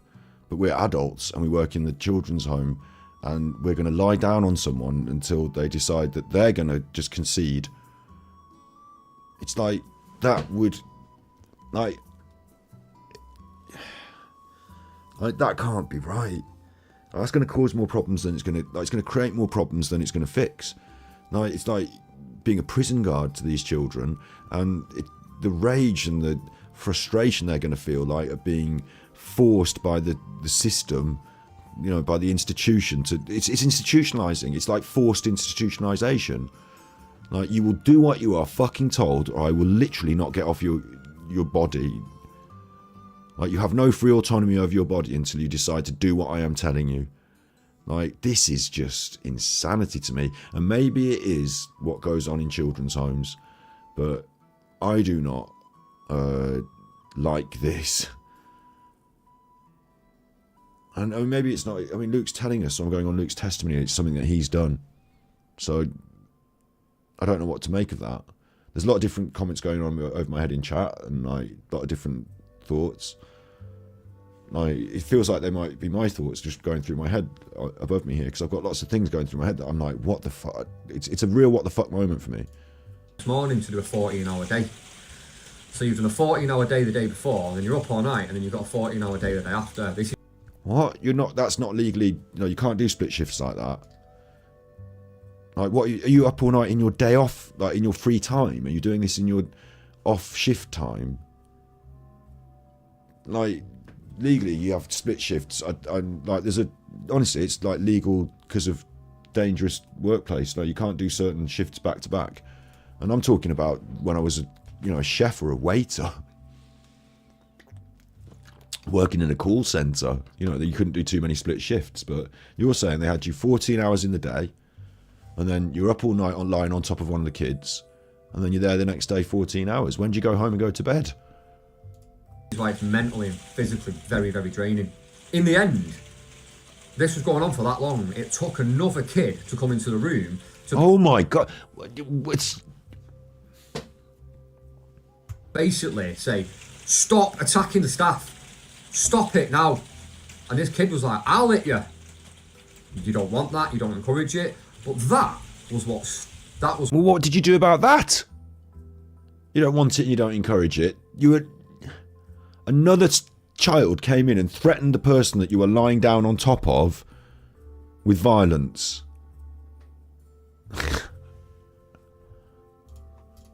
What calmed this kid down that was attacking me. You wanted to calm the kid down, but it seems like lying down on top of them was making them agitated.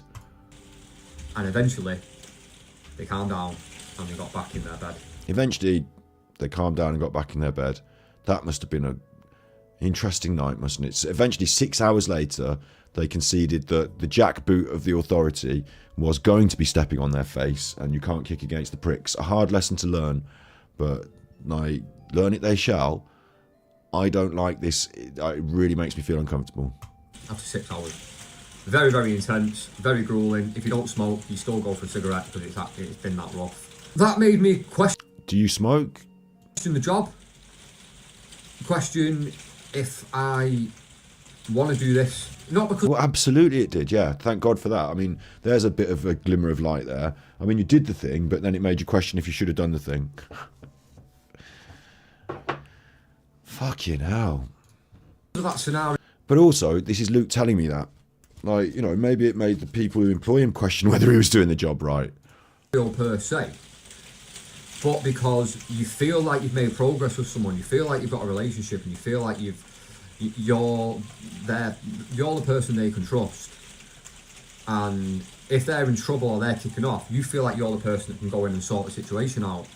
Whereas in fact, I was the person they were attacking.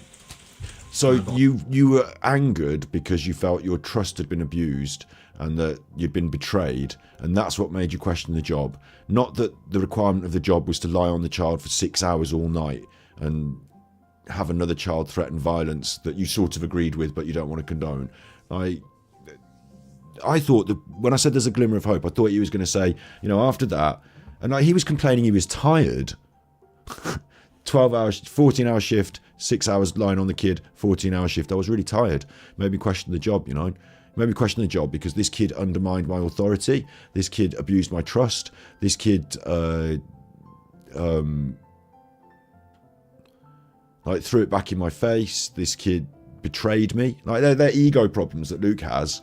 But the real problem is that, you should be saying, the reason I didn't want to do this job is because I had to lie on a child for 6 hours and it was a traumatic experience that they will never forget, and I inflicted that trauma upon them in the name of doing the fucking job, following the rules, protocol, whatever. Another example of it as well in a minute, which was the final straw for me. Selfish, that's the word, isn't it, Red Fan? Selfish, yeah. There's a lot of thought towards his own feelings there. And that, again, is a what the fuck to me, because the whole way through this, I've been thinking I have given credit to say this would traumatise Luke, or it should traumatise Luke as well, because it would traumatise me.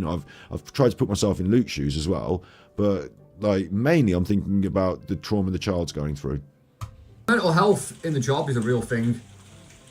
Energy supplies don't you dare about to tell me that your mental health is obviously I was just saying you've been through trauma, so it is worth talking about, but if we're going to say mental health in the job is a real thing, surely we're going to start with the children who are going through serious mental health issues.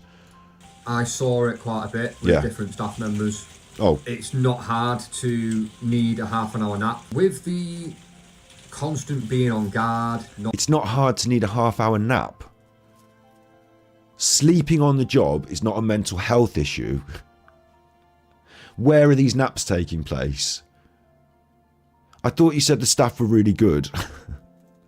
I don't know what job it is in the world, but if you open the cupboard to get some pencils out and there's somebody asleep in there, they need to be sacked, or their shift pattern needs to be addressed, or something. Like, sacking would be my first thought of call, because it's everyone's responsibility on the workplace safety, and like, you're there responsible for children and you're asleep. So that would be a big no-no. But also I would be considerate of the fact that if they're working these 14-hour shifts and then lying down on top of people for 6 hours and then working another 14-hour shift, maybe they might be pretty overworked and overtired. So that might be not just that they're sleeping on the job, they're bad, but it might be symptomatic of a problem in the workplace. However, my next question is going to be, where did you sleep, Luke? And how often did you fall asleep on the job and need a nap? Because it seemed like you would have needed one that night after the 6 hours lying down on top of the kids. Not wanting to turn your back in case you're attacked, or in case you run away, or in case they slip out the front and get into a car. But this is what you said you liked about working there, or at least the other people liked about working there. You said there was a quieter place, but most people like working at the busier place because they kept on their toes. You might have a kid who's really emotionally broken. You might have a kid that's self-harming. You then need to attach yourself, not physically, but you need to like be with them all the time to make sure they're not going to do anything stupid. It's very, very draining. It's like the mental draining side to it. There was a kid at the big house. Now, I do agree with constant monitoring of someone who might be, you know, doing the bad things like that. But attaching yourself to them is another question. Like, is it possible that there could be a system of monitoring whereby, like, they check in and check out of places so that, like, you know, I'm watching them while they're in this room, but if you're going to go in the other room and watch telly, well, I'll check you out and you can check in with, you know, Sally, who's in the other room, and, you know, she'll check you in. Like, that's possible. But are we saying, like, they get up and go to the toilet and you go with them? They get up and go to the computer room, you go with them? Or, like, I suppose there is a computer room, but you know what I mean? Like, and it's the idea of attaching yourself to the child, like,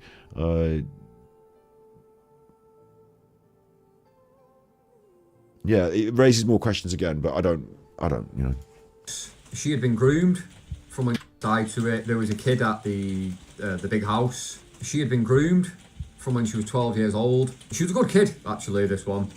She'd been groomed, and every month, around a certain date, she would self-harm. It turned out this date was, like, significant because she had this number in her head.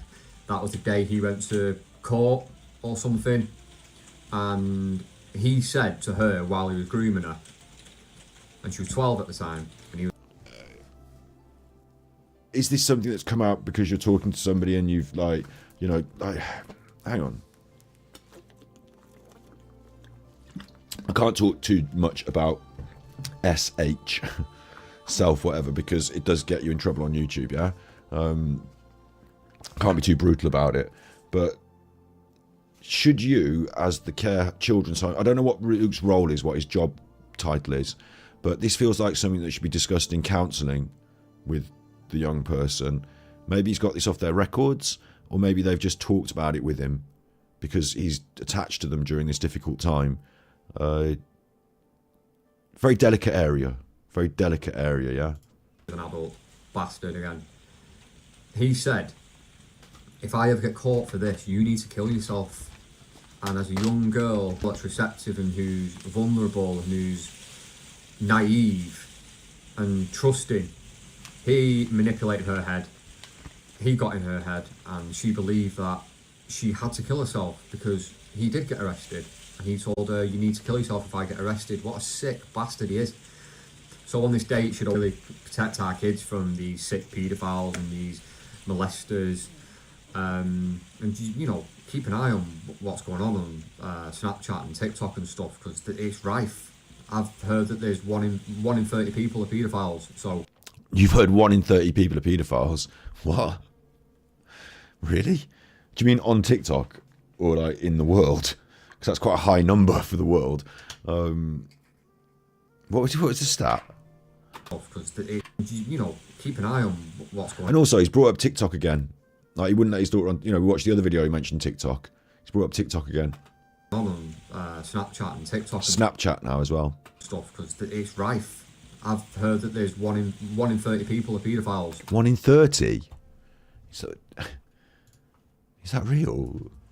1 in 30 people are paedophiles.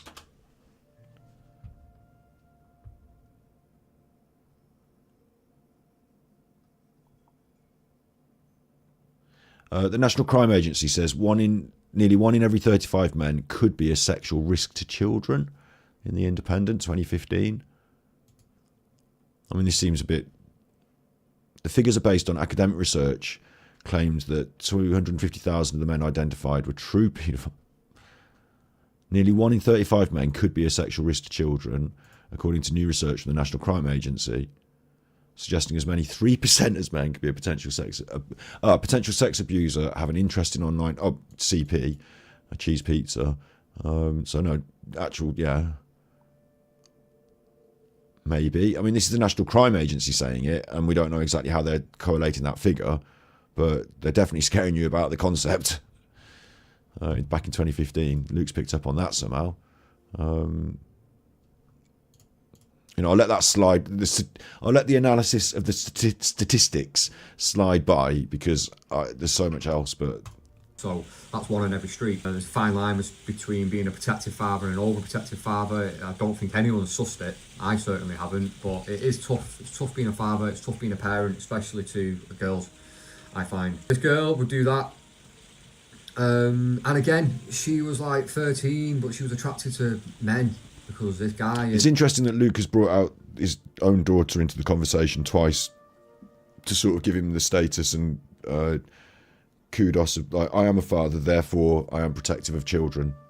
Like, I am a father, therefore I go into this role and deal with these children and lie down on them for 6 hours. Like, I'm not saying that's exactly what he said, but he seems to use his status as father there, doesn't he? Like he said, what I'm saying is, not every father, by merit of having a child, is protective of their children. Like, you can't simply say to me, well, I'm a dad. And I should assume that means, oh, right, you're a father, that means you're protective of your children and other people's children by proxy, because you understand what it means to be a father. But because we're talking about this exact topic, like, a lot of those children in those homes are not in that situation, are they? So it's not just simply by merit that someone is a father that they are necessarily a good person or protective of children.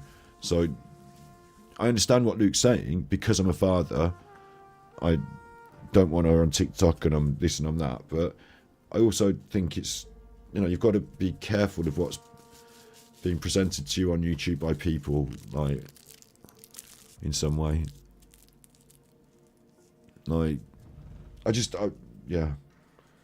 I don't want to, like, say, oh, be careful because he might be a nonce, because, like, that's really quite an extra step, isn't it? But I'll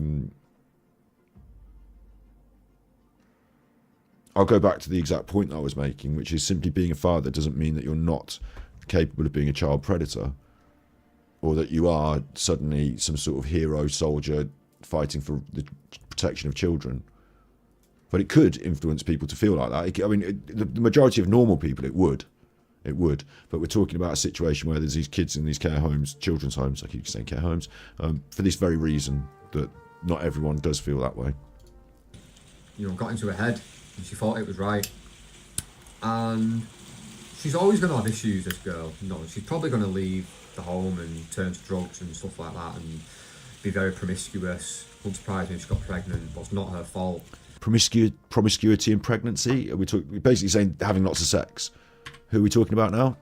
Got into her head, and she thought it was right. Oh, this is the girl that was doing the harm to herself. Got pregnant, but it's not her fault. It's these sick fuck's fault.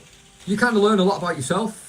You reflect on your own relationships with your family and your parents and the children that you're working with.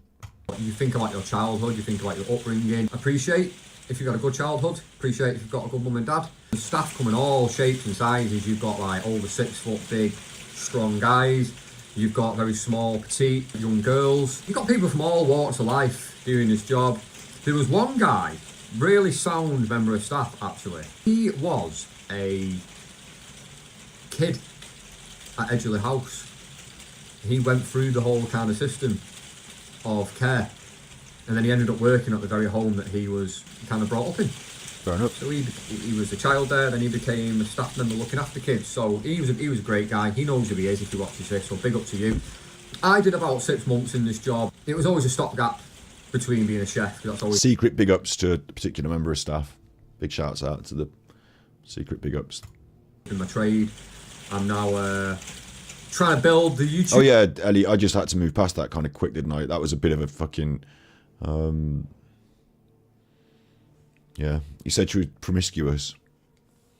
Which, I mean, I stated what he said, but I just moved on from it pretty quick, didn't I? Like, he stated that she was promiscuous and it wouldn't be a surprise if she ended up pregnant or something like that, I think. I don't want to rewind it. Everyone else can to just confirm. You know, I'm not trying to put bad words in his mouth.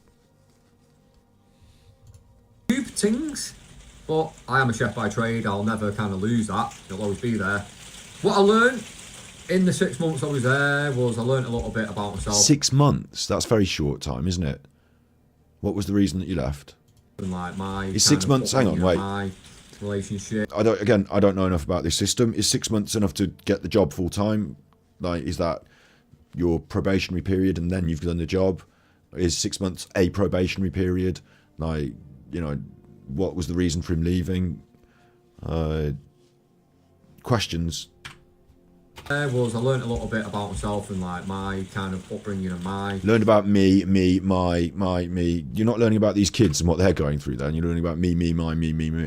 By trade, I'll never... He said it was a stopgap between chefing, yeah. Like, a very strange stopgap to me, like, but maybe what was offered at the time, so I can't critique that, I guess. Like, people are going to work different jobs.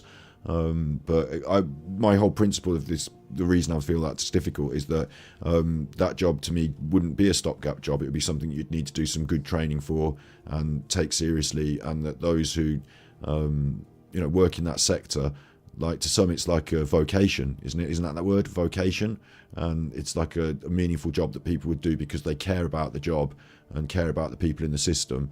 Like, you know, that's why it's called care, isn't it? Like, and sometimes they do it because, like, they feel this, like, you know, compulsion to do a good thing, like the vocational aspect of it. So not everyone should necessarily consider it to be a stopgap style job, because some, like washing dishes or doing XYZ, and obviously there weren't many dishes to wash, but, you know, certain things are a bit stopgappy, aren't they? But mentoring children, like you said, like becoming, if he knew it was going to be a stopgap job, then why did he impress upon these children that he was going to be this sort of mentor figure to them, and he was going to really help them through these difficult times, and then fuck off after 6 months? Like, it seems like a really naive, again, it might be naive, but or it might be, like, you know, selfish, again, like... Kind of lose that. It'll always be there. What I learned in the 6 months I was there was I learned a little bit about myself and like my kind of upbringing and my relationships. I learned how to make kids feel better and empathise. I learnt that you can lie down on them for 6 hours and still not make them see sense. Always trust people, even if you are led to believe that you really can, because people are smart, people are manipulative. They're children. You're not talking about the staff here, are you? You're talking about the children in the care. Like, you're saying, you're saying, you know, you can't. You learned at the ripe old age of whatever the fuck you were that you can't always trust people because a child that was in your care betrayed your trust. Like, that's a fucking weird thing to take out from this. On the little finger. There was times when it would really, really mentally exhaust me. You know, up all night, working 48 hours, and then up all night as well. Not good. And like, the care system needs to kind of... How are you working all day and then up all night, and then, like, where are you up all night? How are you, like, are you on some sort of narcotics to keep you awake? I mean, I would need more than coffee to do those shifts. And where are you, like, do you not go home? Do you sleep at the care home? This, again, care home, children's home. Once my shift is finished at 14 hours, I go home and I go to bed, and then I turn up for work again 14 hours. I don't get much sleep in between. Like, I know those days, like, I didn't used to do 14-hour split shifts. I used to do, like, was it 9 or 12 hour? I can't have done 12-hour shifts, can we? 9-hour shifts, split shifts. So it'd have been 2 9s, 18, and you get like a 4-hour break or a 5-hour break or something in the midnight sometimes. But in that time, you fucking go home and you sleep for 2-3 hours, and then you get up and go back to work. But like you're saying, you just stay up all night. And what are you doing? Lying down on one of the kids. Like, should you be there in the night time, or is your shift finished? Like, what even is going on? Casper Kitty, big ups. Big ups, Casper Kitty. Why is this dude even posting all this online? Shouts out to you and your fucking cool tweets. I tweeted at you, didn't I? Is it alright to talk about this dude and look at your tweets? I might have to switch the stream on to 18 plus in order to do it, and that's something that I've said we've got lined up for today on the stream if it works out. So maybe you replied, oh cool. I won't, like, you know, don't note my notifications while I'm live, just in case, like, I've been notified of, like, you know, something that I don't want to come up on the screen. I don't know, but cool. Let's go back to this guy, Luke, who is telling us about his experience of working in a children's home. Put something into place where if you're doing these 2-3 day stretches and then you're up all night, well, you can't be expected to work the next day. How can you? You're tired, you're not on your game, you're on edge, you're anxious. How are you supposed to look after kids? So if you do have this kind of up all night business because some kids kicking off, they need to bring in some cover staff to cover the next day, and you should be paid to have at least half a day off to rest. No. I can't even... How he doesn't even understand how to fix this system. Your shift should be shorter, and then you should clock off at the end of your shift, and you shouldn't stay there and lie down on a child all night if you're not on your shift. Like... And then you should arrive the next day, and you say, oh, are they still lying down on that child in that room? All right, I'm clocking on now. Let me have the legs. Are you telling me that you're restraining the children in your free time all night simply because the job needs doing? Business because some kids kicking off. Listen, I'm not saying that Luke is a nonce and that he's like doing things in this room with this kid that are bad, yeah? Well, obviously, I think the restraining thing seems bad to me.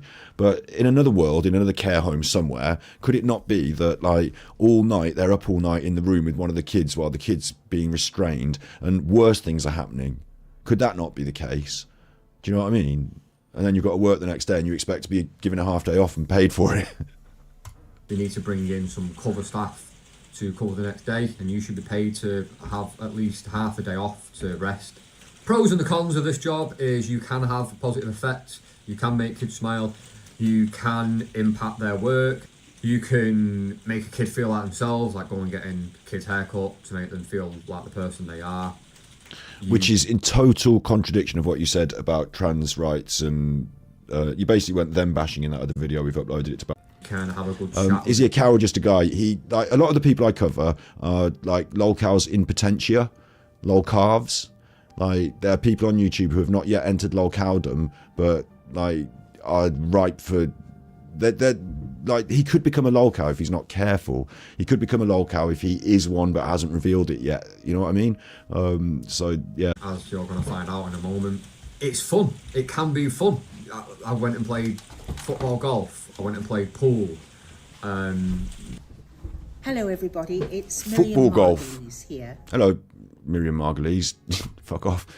Go for like long drives into the countryside, go up mountains and hills, and you know, it's all that kind of stuff. It can be great fun. Did you just say you go for long drives up the hills? Again, that seems mildly inappropriate if you're looking after children in care. Taking them out for, if it's acceptable for people to take the children out of the care facility and go for long drives in the hills, and they're getting paid for it, I can understand why predators are rife in the system.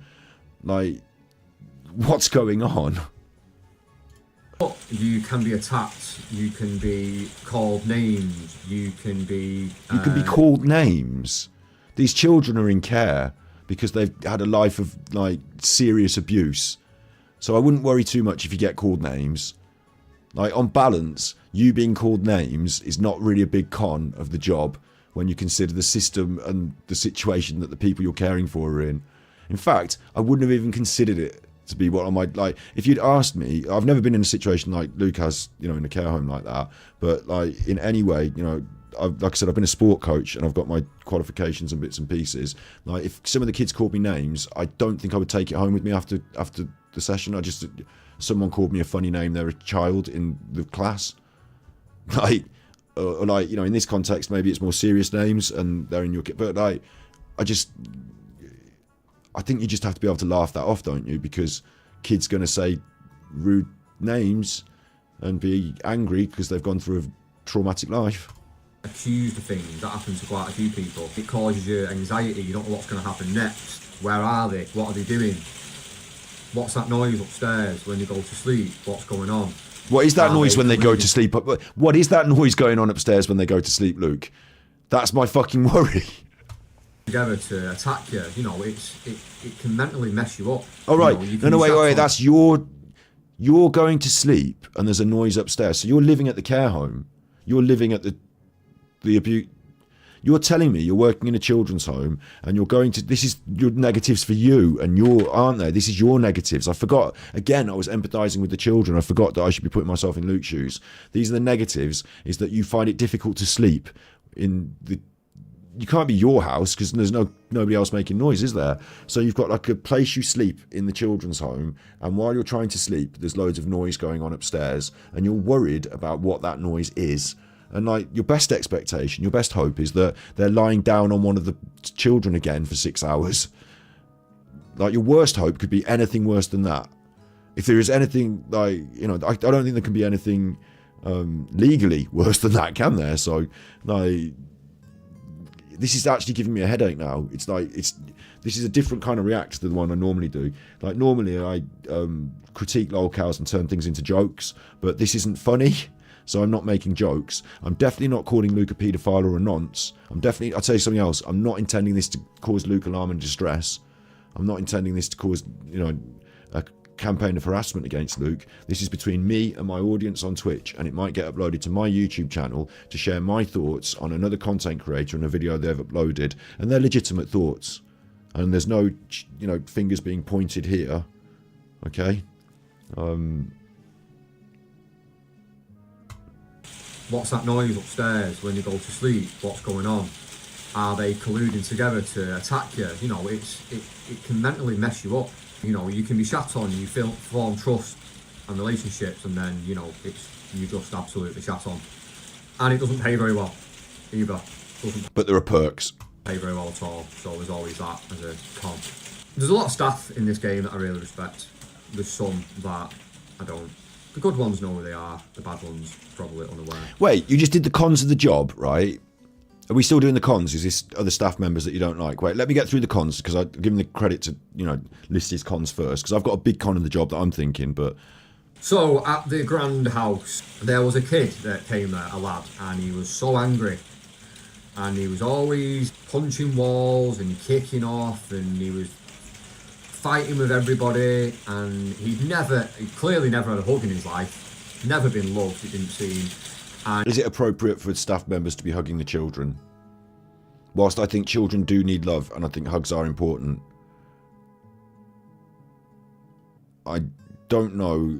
This is a really difficult question for me, because I think I would say I should be hugging all the children because they need love.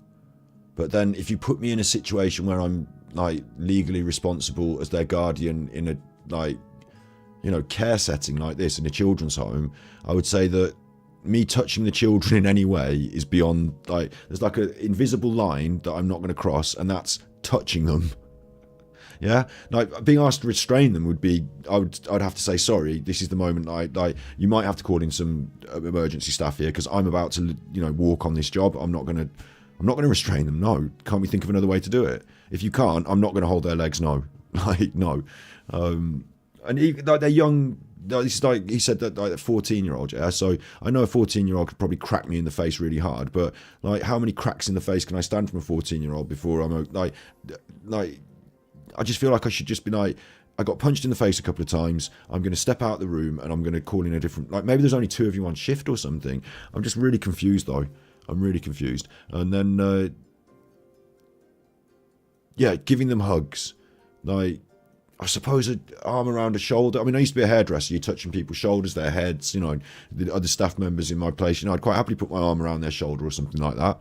But give someone a hug. I definitely gave a girl a hug once when she did a client and the client was angry with the haircut. The haircut was good. And I said, sorry, I think the client's done, bad on you there. She's made you feel unhappy. And the girl was like, I'm so unhappy because you made me feel bad. And I was like, don't worry, give me a hug. It's fine. You're a really good hairdresser. And of course I'm just going to be a natural human being. But if I was in a situation where I was I think that this is where, again, I think there needs to be enough training. And I don't blame Lucas completely for this. Well, not at all for this. It's not his fault here. But there would need to be a certain amount of training and qualification, certification, where you've had these conversations in an educational setting and the boundaries have been clearly laid out. You've discussed them so you understand them, and you've done some sort of exam that proves you've got the certificate. So you know whether you should be giving kids hugs or not. Maybe it's context appropriate, but I worry, after everything we've been talking about, especially as Luke has been saying, some of these children, the point I can't really make too heavily because this might go on YouTube, is about the SA, the abuse. If children have gone through those sort of things, then physical affection from people in positions of authority that are also required to hold them down at some point, that's a no-no. It's just a boundary no-no because it's going to confuse them further. Unfortunately, they're not in a home life situation where parents are giving them hugs. That's bad. But you can't provide that role because you are the caregiver in the children's home. I think that's where I think I'd be able to pass that exam without doing the revision here, because I think that's the answer. But I don't know if it is, and I don't know if people are being trained properly. That's blown my mind. I don't like any of it. A lad, and he was so angry. And he was always punching walls and kicking off, and he was fighting with everybody, and he clearly never had a hug in his life, never been loved, it didn't seem. And you could see it a mile off, he was attacking people before he... I'm not saying that Lucas hugged the kids. He's not saying he's hugged the kids there. He's not, it's just the concept came up, and it made me have to worry about it. He was attacked in his mind, his defence was to attack, but he was soft as shit, really. And he would always punch his walls. We ended up getting him a punch bag in his room to help him. That helped a little bit. But then when that came off the brackets, he started punching walls again. Now, this kid had dad issues, right? I've got a fantastic relationship with my mum, brilliant relationship. Okay, wait, we're moving on to this kid and their issues, right? So before we do that, and you and your mum and whatever, before we do that, right, I thought you were doing the cons of working on the job. And for me, one of the biggest cons, like I just talked about a minute ago there, was having to deal with children who have been through traumatic abuse. To me, that would be a big con, because in most jobs, you say, I'll leave that at the door. I work here, but I'm going to go home and I'm going to forget what's at work. I'm going to just enjoy myself. A lot of jobs you can sort of leave at the office and you don't have to take that home with you. But there are other jobs where you can't, and you don't. And if you work in the services like the ambulance service or, public service like nursing or something like that, they offer mental health support because there are things you don't really take home with you, or you shouldn't need to feel... I can't really explain this properly. You feel burdened with, but it's not your responsibility to feel that burden, but you do, and you take it home with you, even though you will. I'm not saying you shouldn't. I'm saying that you're not you feel a sense of guilt maybe, but you and stuff like that. But you're not responsible. You don't have to. You shouldn't, but you do. You should, because you're human and stuff. For me, that part of the job, the ability not being able to sleep very well at night because of the noise upstairs, but not being able to sleep very well at night because my internal conflict about whether I'm doing the best for these children and about what they've been through is now on me. Whatever they've described to me. I mean, I'm not their counsellor, am I? I'm just their caregiver. I cook the dinner or something. I don't know what I'm doing in this fucking place, but I hold them down apparently. But the life they've lived, the troubles they've had, I would sort of absorb as my own trauma simply by hearing them talk about it, ingratiating myself with their lives and understanding it, empathizing with them. I'd need to work. I wouldn't just go home and be like, right, well, let's see what we're cooking for burgers. Like, I'd be like, I've got to that's the word, decompress. That's where like I'd probably pick up an alcohol problem, or like, you know, I smoke weed, but I used to drink a lot when I was a hairdresser. Like, I needed to decompress after work simply for the stress of running the business. Imagine this. Like, I'm not saying I'd be an alcoholic, but I'd be, you know, like an alcoholic, wouldn't I? I'd have to have something to help me decompress for that. To help me, it'd be counselling. I'd need counselling. In the same way as the kids would need the counselling, if I was working in that situation, I would need the counselling. Big up Snippies. You've worked with children. You know what's going on here in a way, don't you? Like, I'm saying this, like, you know, you like, I imagine you have been through this exact issue. Is that, you know, you see things at work and they are traumatic, and it's not happening to you, but it's happening to the people you care for, because you're working there, because you're vocationally, you know, you do the work because you care. And then, so the biggest difficulty, like in working with children in a sort of social care setting or a medical setting, is the trauma they go through. You carry, like, I'm even feeling a bit upset now just even thinking about it. You know, I haven't worked in those situations that heavily, or at all really, ever. You know, I've just seen it vicariously on the telly or through people I know and stuff like that. But, you know, being able to list the cons to the job and obviate the fact that the emotional trauma that you feel for and with these children, that's the biggest con of the job. And it's not like, you know, it's actually the reason you do the job as well, in a way. I would hope. Like, if this is the truth of our care system, this video should have been blowing the lid on a broken system. And like, maybe I'm giving Luke an idea for a new video here, I don't know, but blowing the lid on a broken system and exposing the things that you have found unacceptable, because he's listed a few that I would have said, this, I would have even probably considered, I mean, I know it's against the rules filming the kids or whatever, but like, this is where you could do one of those undercover investigations and get a camera and, like, you know, reveal the truth of the horror. Like, they were holding her down for 6 hours all night, you know what I mean? Like, instead, like, Luke hasn't even noticed that he should feel bad, or has felt bad, maybe, or at least not brought it up here. Maybe Andrew Tate doesn't have you having feelings. You've never sat on someone. No, true, yeah. Your laws won't allow a 6 hour sitting on you session. They probably shouldn't. They probably don't. I mean, he just said that one of the children needs to be restrained, and it took 6 hours of sitting on them all night. And then he didn't get a nice sleep because he was doing that all night, and he had to work the next day in the care home. So it blew my mind that you could be doing that on your off shift. Like, once you're off shift, you're not required to sit on the children anymore, I would have thought. Even that, you know, I'm repeating myself now, but like, boundaries can be tricky for new staff, but honestly, it's just bizarre to be on YouTube talking about it. It's Luke's personal lived experience, from what I can understand. So, so I understand that he might share it as a video, but I would have, like, my point there was, like I said, is that I would have thought that it's the it's the tone of the video. Like, I would have felt compelled to share what I saw as injustice and exploitation in some way, or some bad stuff going on. All the things I've explained, and like sort of make things better for the children in the care home. But what Luke is doing is saying, this is my experience of it. These are the things that happened. They're the good things and the bad things. Like he said, the pros and cons. Like, it doesn't seem to have this deeper level of like shock, horror, emotional attachment to it that I feel from what he's saying. So I don't know. You think he's exaggerating to make himself look caring to the audience, but instead it comes across as me. I mean, that was evident, wasn't it? The selfishness at that moment where he said about how he felt instead of the kids.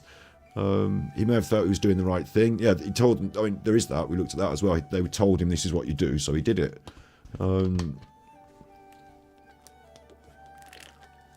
It's just that one okay, so there's two things really. There's the isolated incident of sitting on a child all night, whether that's bad or wrong, and then there's the sort of, because Luke described some other things like taking kids out to go for a big drive in the hills, or going and playing pool with them.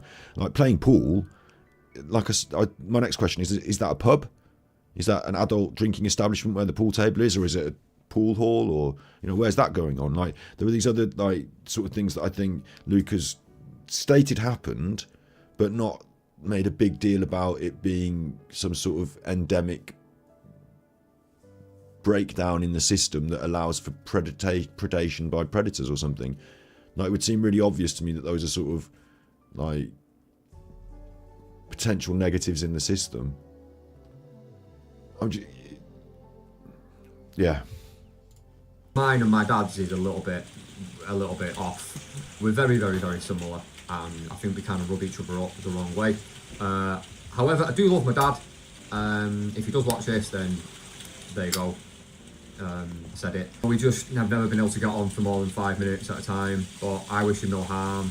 He'll always be my dad. No, anyway, moving on. I mean, no offense, I'm not really going to, definitely not, you know, intruding on his personal relationship with his dad there, but I do love my dad. If he's watching, there you go, I said it. So that implies to me that you didn't ever said it to him. Like, that's the chance that he's got to find it out. That's a different issue. Like, Luke's problem with his dad is a different issue, and he's highlighted it there. From that, there was a kid that had daddy issues, okay, and I could see that, and I think that's why he kicks off a lot. That's why he's angry. One day, we was in his house, and I went, come in the kitchen. He kicks off prior to this. Took him in the kitchen, and I shut the door. I went, you okay, right, that's the straight off. I took him in the kitchen and I shut the door. Like, so is it just you and him in the kitchen now? Like, what you should be saying is I took him in the kitchen and I asked him, can you take a chair and just prop the door open for me there, little, like, what's his name? I'm going to try and give him a, you know, a different name from all the usual names because I feel like I should be diverse with my naming.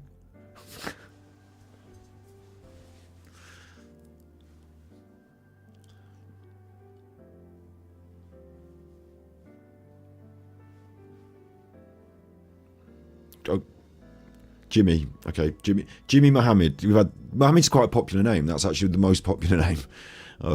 Jimmy Mohammed Bobby Billy. That can be his name. Jimmy Mohammed Bobby Billy, and not Mohammed, peace be upon him, the prophet. Just the name Mohammed. Like Jimmy Mohammed Bibbly Bobby. Right. It's me and you in the room. So Jimmy Mohammed Bibbly Bobby, can you please take that chair from over there and prop the door open? Okay, let's talk.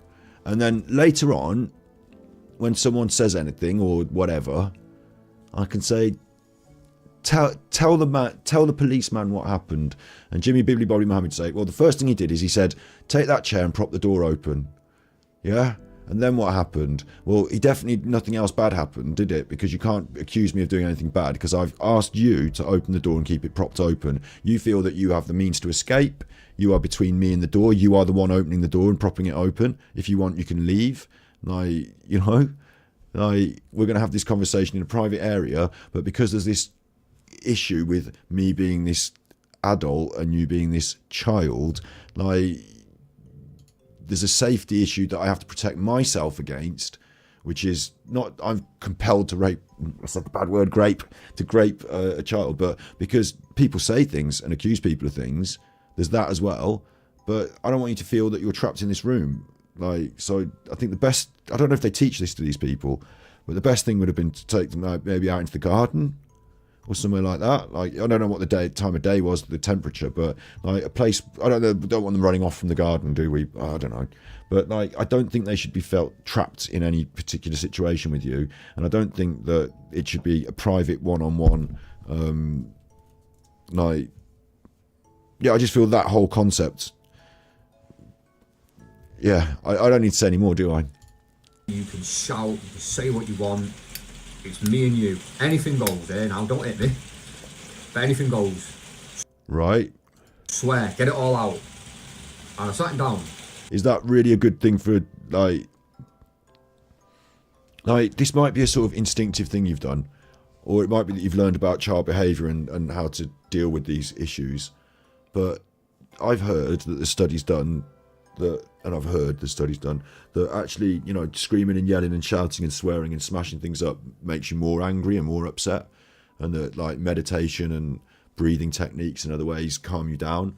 So maybe encouraging the child to get more eggy and really go for it in the kitchen is not the most sharp move. And I made a mistake that I didn't realise was a mistake. That should be the name of your channel.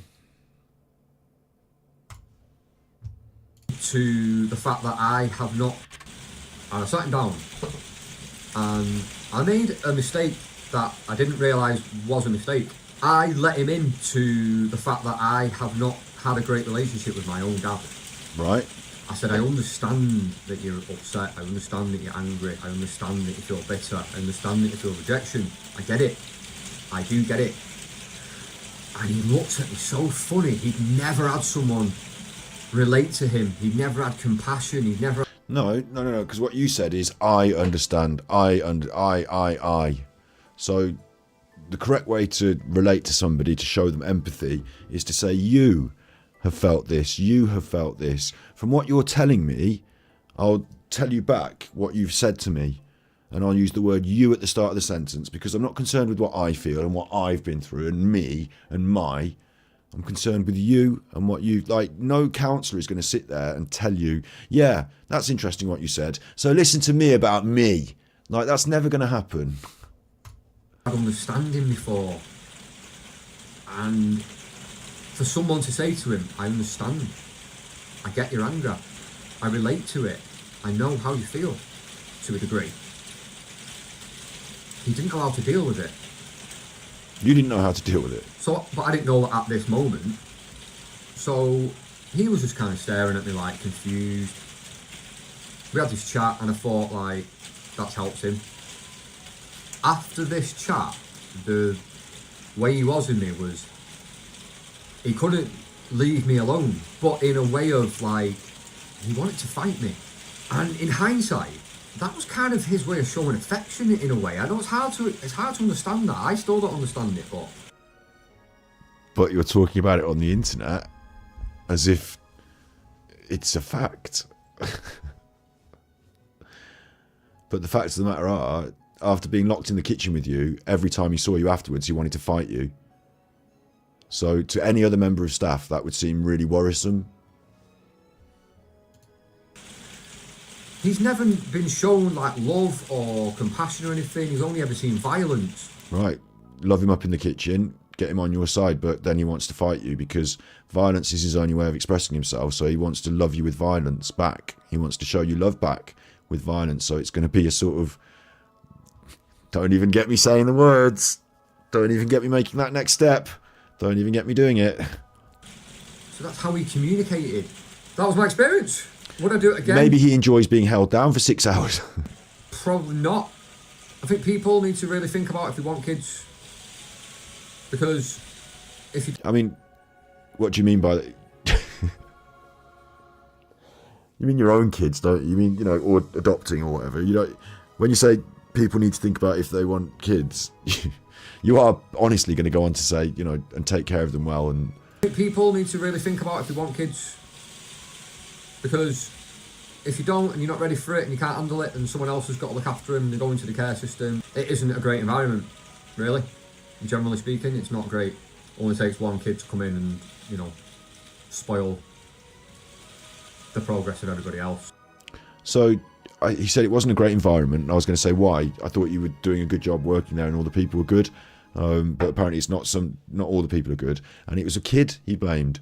The environment was good apart from a kid came in and spoiled it.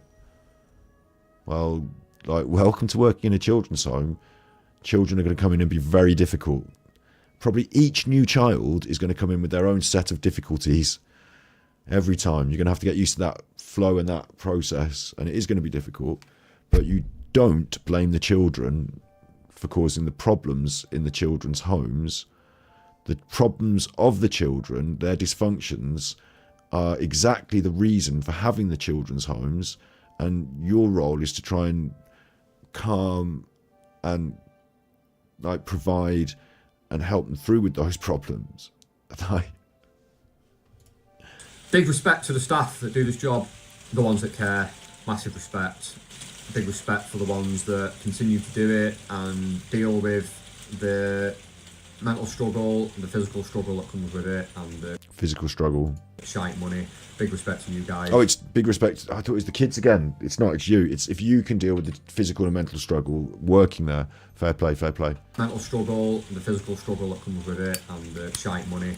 Big respect to you guys. If anyone watches this, you know which ones I thought were good, you know who you are.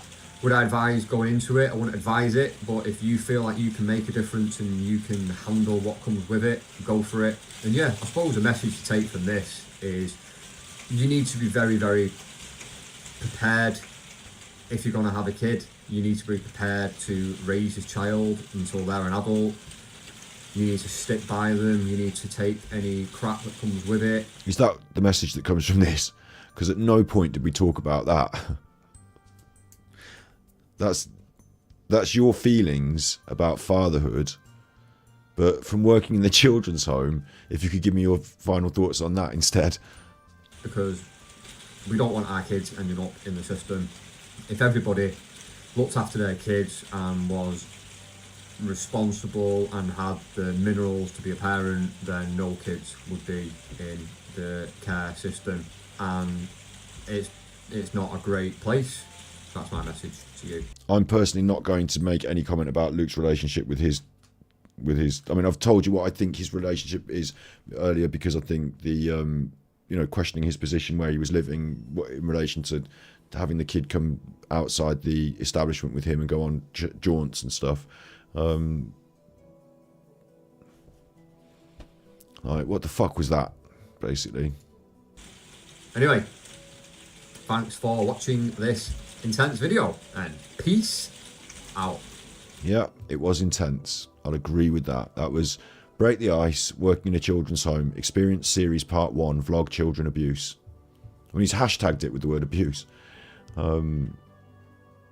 But he didn't discuss, he discussed that they came in with problems, that they had been abused, but he didn't directly discuss any abuse, other than at the very start he said there was a girl on the phone to a man and she went out and ran away, and they had to try and deal with the man and deal with the police, and then maybe later the police dealt with it, and I hope they did.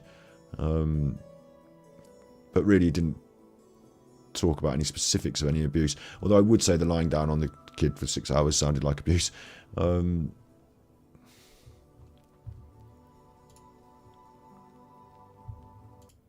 Like, basically, because Luke has talked about me a few months ago and then sort of lined up this anti-bullying campaign that is not really a pop at me, but he outlined that I was a bully because I did detractor videos, and then, like, we've got all that backstory. I've been looking at some of his content, yeah?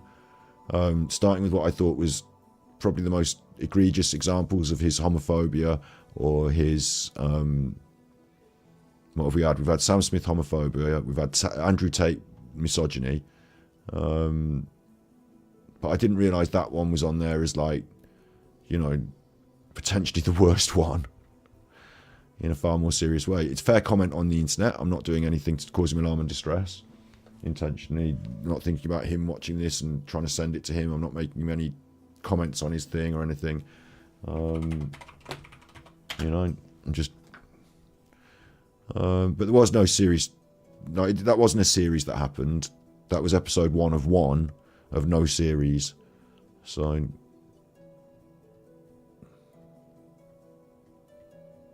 weird that.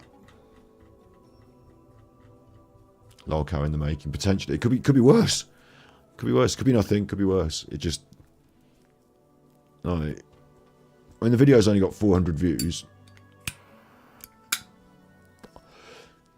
I just think, like, there's something that feels weird to me about hashtagging a video children and abuse. Like that. Like, it could attract the wrong people. Protest. Working in prison hostels experience series part 2. Well, that's part 2. Working in prison hostels. So that's the experience series. Oh, I've got it. See, I thought working in a children's home experience series part 1 was part 1 of a series of vlogs about a children's home, but it's a series of vlogs about his experience. So we do get a part 2, and it's about working in... That's the Jimmy Savile picture. Working in bail hostels. And why has he got a picture of Jimmy Savile? Come on. Come on. Don't tell me you've worked with a load of pedos. If this video is going to tell me that you've worked... If this video tells me that you've worked part-time with a load of nonces, like, what do you want me to start thinking and saying? I'm not going to call you a paedophile, no matter how much you try and provoke me into it. But, like, what is about to happen? Please don't say that. Please make it something innocent, because I don't want to have to go down this fucking road. Children. I've worked with the children in the children's homes that have been abused and groomed. And I've worked in the prison halfway houses, the bail hostels, where the offenders do their probation. So who the fuck are you? That's the worst two things to put on your CV next to each other like that in a video. Like, this is... Is this like, are you trying to promote the idea that you could facilitate? I don't want to make it into a joke. Like, I'm making a joke, but I've worked... It's like, hi, do you want to make connections? I've worked with the children who are being abused, and I've also worked with the people who abuse them. I'm kind of in the middle. What can I do for you? Oh, hi, I'm a child that would like to be abused. Oh, I can fix you up with that. I know someone who I can call. Hi, I'm a dirty old man who wants to abuse a child. Well, I'm going to not have to help you with that because it's illegal. I'm only making a joke there. I'm not calling him a paedophile. I'm just saying, come on. I'm not being causing alarm distress. I'm not, I'm making a reasonable joke about a reasonable thing that a reasonable man has said. The thumbnail has Jimmy Savile in it. So can't I make a joke about Jimmy Savile?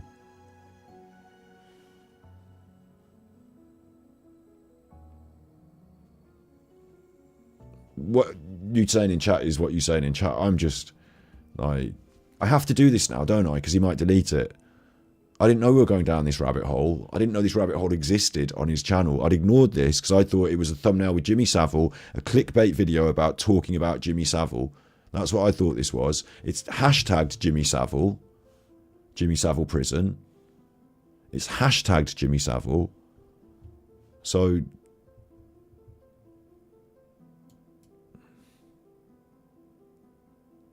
Like, honestly, right, I'm thinking I'm going to upload this to YouTube, and I'm worried that Luke could be like, oh, he's harassing me and saying I'm a paedophile. Like, because of what Alan did. But obviously, we came off better in that because the police agreed that fair comment on YouTube. But in this, it's a bit darker. It's a bit more close to the bone. And I'm not making as many jokes. But I think it's still fair comment on YouTube. I'm not intending to cause Luke alarm and distress in any way. And he has to, if he feels bad, he can switch this right off. And I'm not... promoting a harassment campaign against him, or like, I'm describing my reaction to the things that are happening on the videos, yeah, and like, we're all seeing it, it's all happening. So, but I'm gonna press ahead because I can't not do this, and I think it needs to get uploaded to YouTube as well. But I initially said this was members content, but I don't even know where it ends up going. I've worked with the children in the children's homes that have been abused and groomed, and I've worked in the prison halfway houses, the bail hostels, where the offenders do their probation. Good afternoon, good morning, good evening, everybody. Well, it's interesting to me that Luke said earlier that one of the people that worked in the children's home was a former resident of the children's home. I wonder if they allow the former residents of the fucking bail hostel to work in the bail hostel. I fucking hope not, because like, the system in the children's home, from what I heard from his experience, was pretty fucking slack in lots of different ways, and it allowed lots of different openings for predators. So I would hope that this system that he's about to describe is far more strict. Welcome back to the channel. Hope everyone is fantastic. The weather, substandard. Today is part 2 in my experiences with series. The first one was about my experience working as a child support worker in children's homes. Number 2 today is my experience as a chef working in Her Majesty's probation houses, prison hostels, halfway houses, whatever you want to call it. A chef in a prison hostel? Can't they microwave their own pot noodle? Them. As a freelance chef, I got offered work, and one day last year I was offered to work in a probation hostel. I would not be cooking burgers for nonces. I'm not having it. They can make their own super noodles. They can have a fucking tin of tuna and an apple and fuck off. I'm not doing it. I don't care. I'd rather not have the payment. I don't care. I'll take the job and I'll turn up at the office and I'll say, sorry, mate, are you in the halfway house for being a fucking nonce? Well, your dinner is fucking whatever you can cook in your kettle. There's a tin of beans. No, there's not a tin opener. Go home. You are home. This is your little noncy house. Shut up and eat the beans. Like, I'll do that until I get the sack. I ended up working in 4 of them. for quite a long time, doing a bit of a cycle around. At first, I was like, not really interested. I was then offered a good hourly rate, and I thought, well, let's give it a go. I like living life on the edge.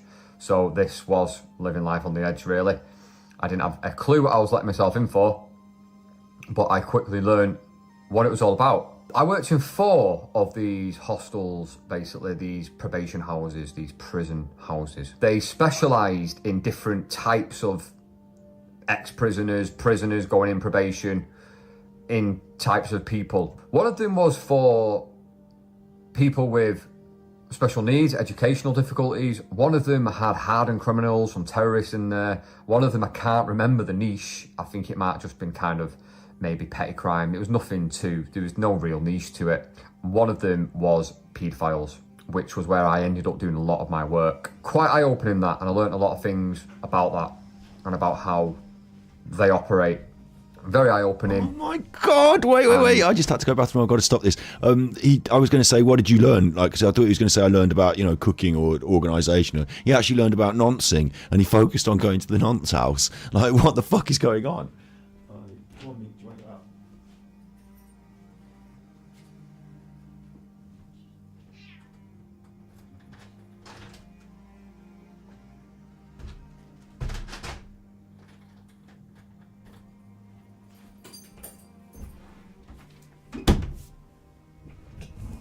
Oosh.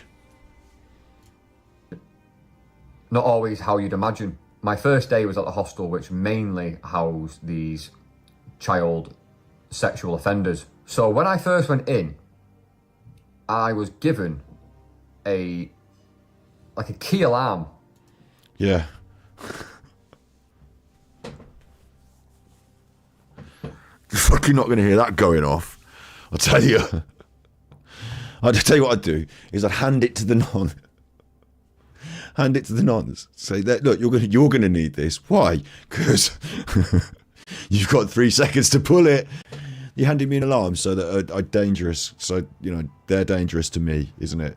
But I feel like Roche, what's his name in Watch Dogs, when he says, no, he's like, you all need to learn. I'm not locked in here with you. You're locked in here with me.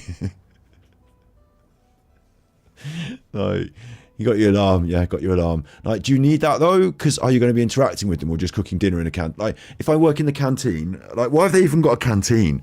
Why have they even got a chef? Can't they cook their own I suppose don't let them in the kitchen, isn't it?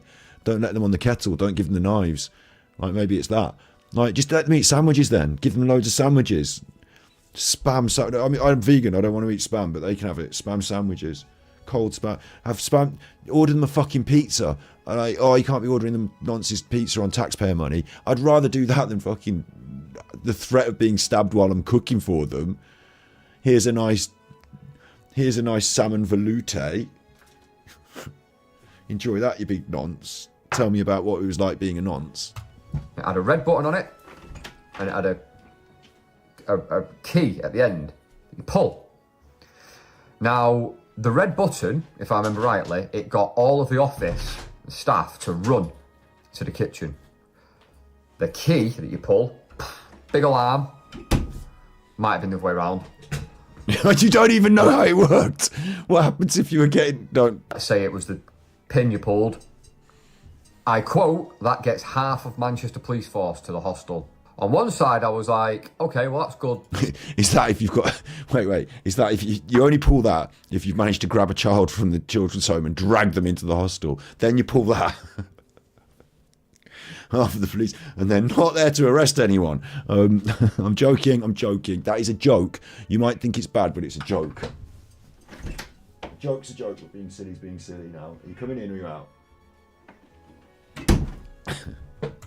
Safety and good security if anything happens, but on the other side I was thinking, bloody hell, I'm working at a place where I actually need this. So straight away, I actually think the police are good people. Yeah, I think they're underfunded and they're good people, and I think that if they were funded more to do the job better, then we would have less problems like between the police and the people, and I think it's underfunding that causes these weird problems. And then you'd have a more diverse police force as well. Like, actually, I'll tell you something. You know, when the police, me and Alan Vinicum had that problem with the police, and they came to my house, and I had to go to the police shop. The police people that I worked with were like, they weren't just like, meow. You know, they are what I hope for from police people, like a cross section of our society. Meow, come on, come on. What are you running about? What's the problem? Oh, you have to do this. You just come out, you just come in, you just come out. I would have you on my lap for a cuddle. Do you want to come up for a cuddle? Come for a cuddle, come on then. Come on, you mess. Are you just messing? Where's that fishy? Where's the fishy? You can mess with the fishy. Go and mess with the fishy. Go and mess with the scratch post. High alert. I remember on my first day working in this hostel that houses sexual offenders, I had like a roll shutter and someone banged on it. So I opened it up slowly. So this is like, you remember Victoria Wood and Dinner Ladies? Remember that? And they opened the shutter. Dinner Ladies, remember that show? It's like that, but everyone that you serve food to is a pedo. And there was a guy stood there and he gave me these funny eyes. And bear in mind that I'm 33. I was going to say, he thought, hello, here's a bit of hot sauce. Who's this behind the counter? Here we go. Did you get hit on your first day? 32 at the time. Oh, good placement for an advert. I hope he's not done that deliberately. He said to me, well, at first he said, are you new? I said, yeah, I'm just covering. And he went, ooh, you're young. And gave me a very funny look.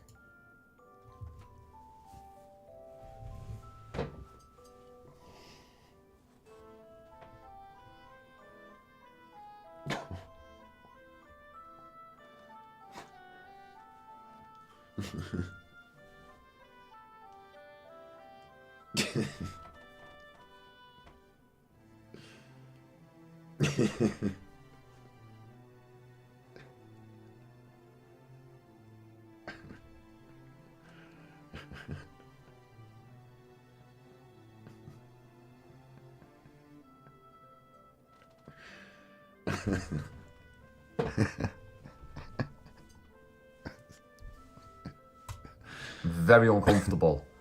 To the point where I didn't want to walk. I didn't want to turn around and walk away. I kind of walked backwards.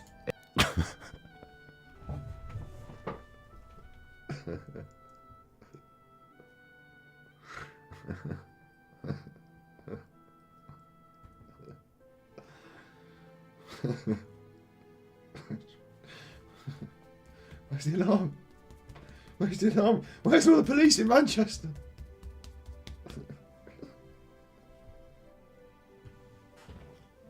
This is a really weird one, because I can critique him on so many different angles. You know, I can be like, oh, the homophobia and all that, but you are working in the hostel with the nonces, so I would not want to be like, you know, but then I critique him a little bit on the naivety to be like, yeah, I'm new. How do you want your potatoes today? Mashed, roasted, baby minis. I don't know, man. I don't know. I kind of respect the grind in a way to just go and work anywhere, but ending up in the nonce house as a cook. This was day one anyway. He said he did a lot of the he spent a lot of time there. Well, that was the one he did most at, but this is day one. Didn't show any signs of weakness or fear or anything like that. It's not a fucking dog. It's not a bear. Shout, go, ah! But straight away I was kind of unnerved. The mental health... Do you think? Do you think you're being hit on by a confirmed sex offender?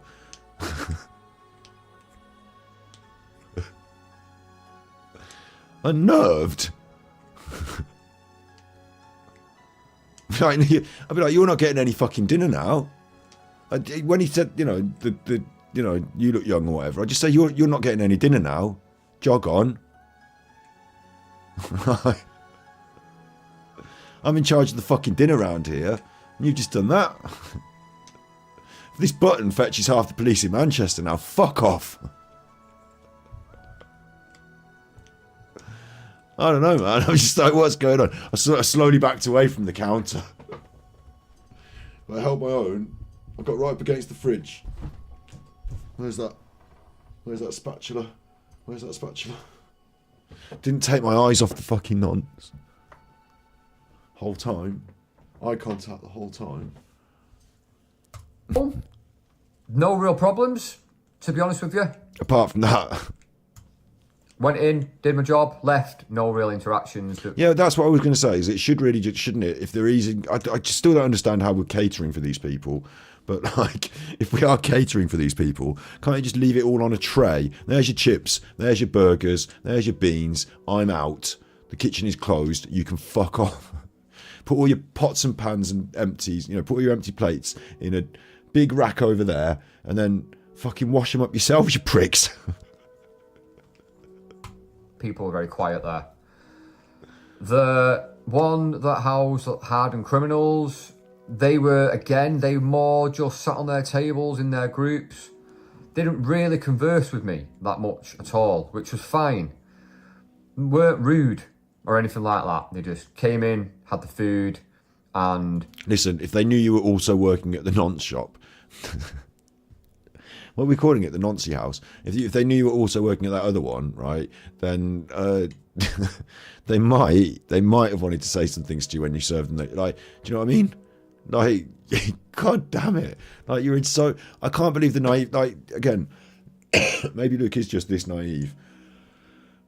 But, and I suppose working in prisons, you have to facilitate the, organisation of the chomos as well as the regular population. But I just think the dancing between the two environments, like, maybe he did one, then the other, and it, like, but he had to be really careful. I don't think he realised maybe how careful he had to be. Like, if he'd have said the wrong thing, if they'd said, where'd you work before this? And he said, oh, I've been working with all the nonces, and I've been working with all the kids in the care homes, they might have got the wrong idea, and some shit might have gone down, because they don't tolerate that in the prison system. Do you know what I mean? It's like an intolerable bad thing. Oh, this is such a bad reaction I'm having to make. This is such a really bad reaction video. Might change my stream to 18+ at this point.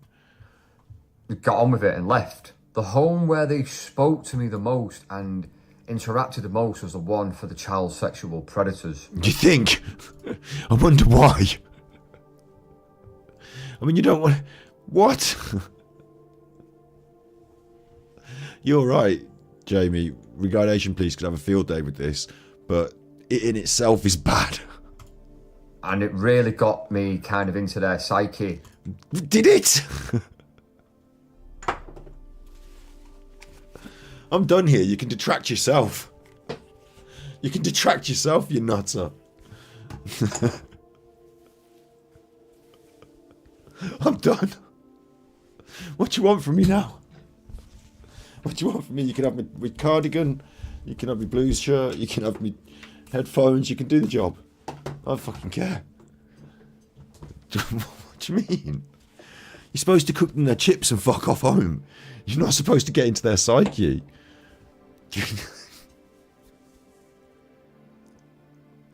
Write a book called Inside the Psyche of a Nonce through one squashed burger at lunch. How my burger smash...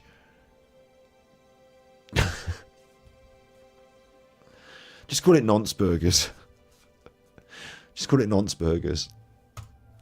And it scared me about how they kind of operate. They were the most talkative. They were the most charming. They came to the shutter and they spoke to me and they tried to have conversations. I conversed. I wasn't rude. At the end of the day, you can go into this place and you can have an attitude of, I'm not going to speak to them. I'm going to spit in their food. I'm going to talk to them like shit. However you would like to sort of show your disapproval of why they're in there. But if that... You've come from working in a children's home where... This is part 2 of the series, so my assumption is he's done children's home first, and then he's done this next. Like, you've come from seeing the results of the noncing, and now you're in charge of their cooking, and they're not dropping down dead from food poisoning. Wasn't me, Your Honour, can't trace it, can't prove it was me. I think it was a Mars bar they ate that they bought from a shop over the road. I don't know. Do you know what I mean? You're, in some way, you're like, yeah, but don't be bad to the nonsense. I get it, like, professionally and, like, officially, professionally, isn't it? I know, obviously, I'm saying in Minecraft, you're not really going to poison people in real life. I'm only joking, you know. But the concept that you should be, I get the concept that you should be sort of, what I said about the children's, it's weird because in the children's home, you weren't like, like veneer of professionalism, just going to do the job, don't really, have emotional feelings here, just going to do the job. But in the nonce factory, in the noncy house, not a factory, they're not churning them out. Well, they do churn out from there, don't they? Anyway, look, in the nonce canteen, in the nonce caff, right? Look there, over there, right? You're like, I will engage with them a little bit, but there's a set of boundaries that I won't cross. I mean, good in a way, good. But also, I know that legitimately to do the job, realistically, like you just treat them like humans, human rights and all that. They've done their time, they've come out of the prison. But for the most of us, and this is how I feel in my heart, really, is you've done your time, you come out of the prison, but you're a fucking nonce, and you can't, you're going to have to go and live on a fucking commune somewhere off in the sea. Because we don't want you around society and the kids. Have your freedom to choose, but please choose to fuck off. Do you know what I mean? I've got to be careful what I say on the internet, haven't I? Because I can't say any like horrifically bad things because I'm on the internet and I'm going to post it on YouTube. And I can't be advocating for violence. But like, these people are the worst people in the world. And I maintain this as well. If you can do bad things to an animal, you can do bad things to anything. So I think there's some crossover sometimes in the worst people in the world. Why am I reacting to this all night tonight? I want to do better stuff. I've had my fill of this now. There's 10 more minutes of it, and I have to do it because he might delete it. So let's push on. That's how you're going to be. Don't take the job. What I noticed was that they were all really, really charming.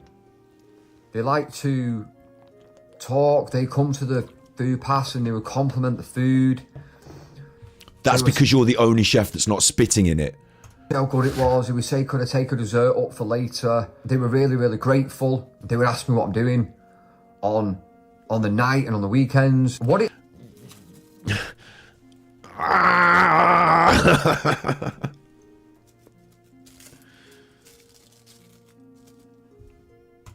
made me realise is how they operate. Going across the 4 homes, 3 of them didn't speak to me. Really? It was just all right, cheers, see you later. No rudeness, really, generally.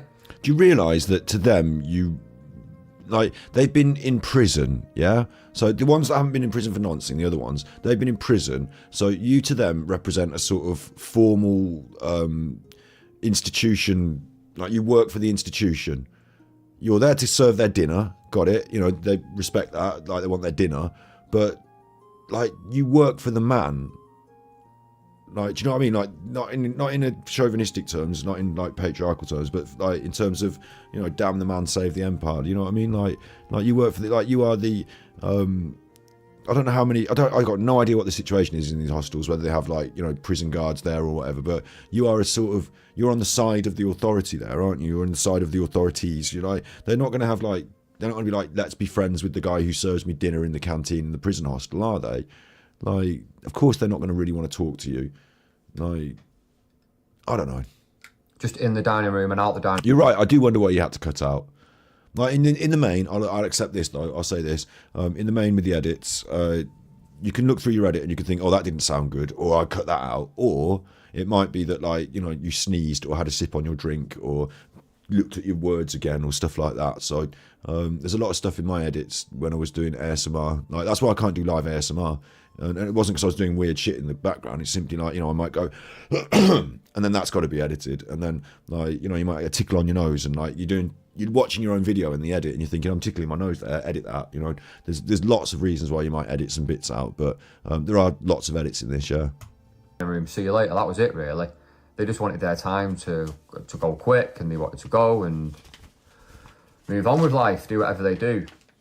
But this the paedophile one, this child sexual predator one. They all conversed with me. So, unlike the other places that you worked in that environment, these guys wanted to sort of create some sort of contact with you and to become friendly with you. You'd also recently, according to what we've just seen in your experience series, been working at the children's home.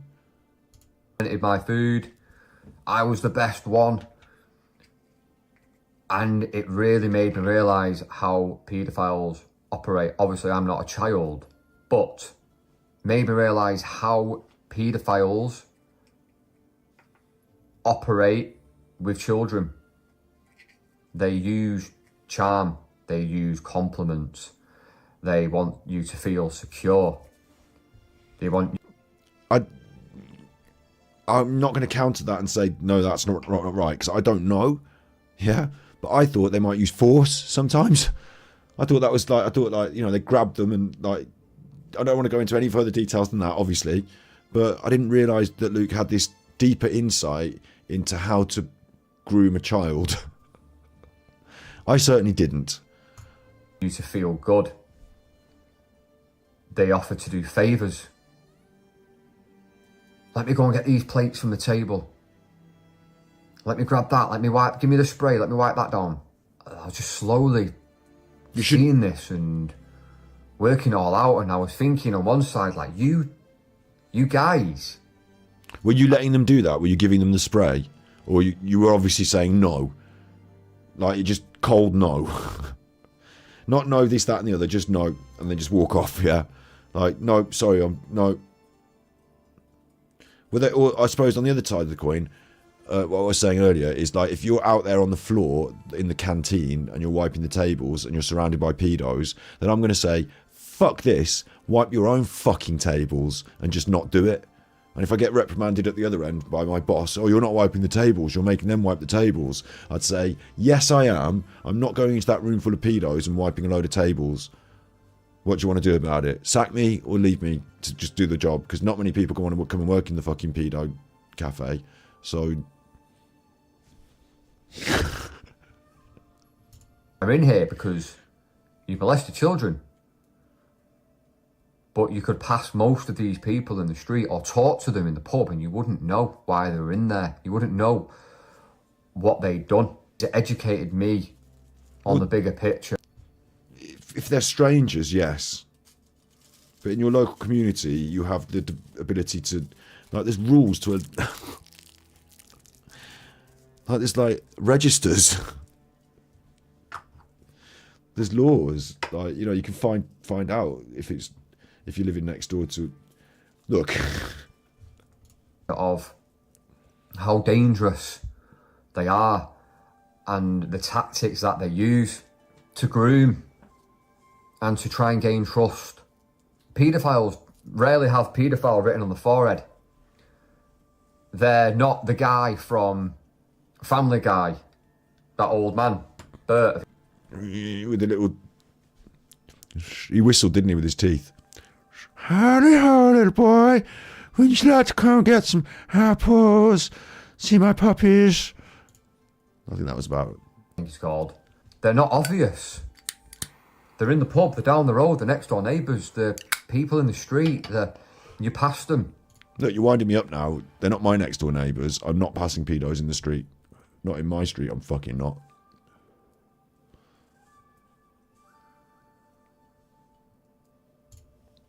Not one of these guys would I have saw in a lineup and gone, go on. One day the fact... What? I mean, it's Luke's judgment there, so, you know... Like, let's play a game. Here's $5,000. You can give it to Luke, and he gets to pick a pedo out of a lineup. And if he gets it wrong, you lose the money. Or you can give it to any other random person in the street, random, and they do the same game. Would you trust Luke with the $5,000, or would you want just random person? Because I'd give it to random person. Like if it was a game of fucking, you know, here's $5,000, you're going to give it to Luke and he's going to go and put it on a horse in a gambling shop or anything, like any sort of risk involved, I'm going to say, no, don't give it to Luke.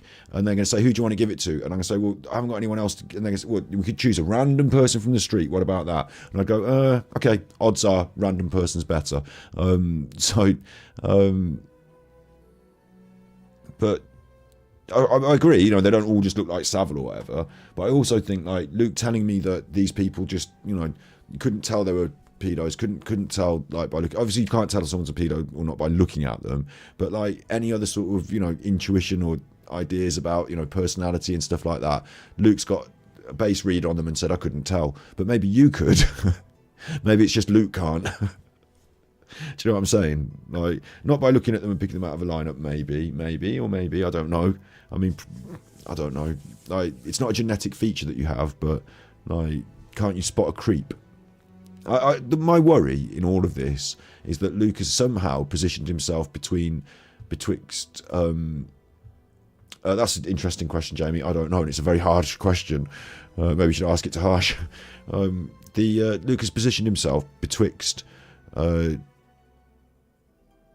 children's home and paedophile out hostel as like a stepstone part of his career.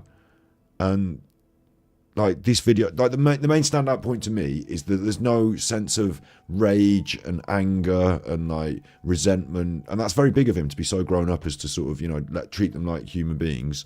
But it's not very like human if you've just worked at the children's home. Like it would feel like I don't know, like also it's not something I would want on my CV. I know there are tough jobs and someone's got to do tough jobs and stuff, but this one, like, it comes with these weird overtones, undertones, subtexts. Like, imagine this. I meet, because I've been in relationships where, like, you know, I've met a girl, like, she might have a child already, single parent, yeah?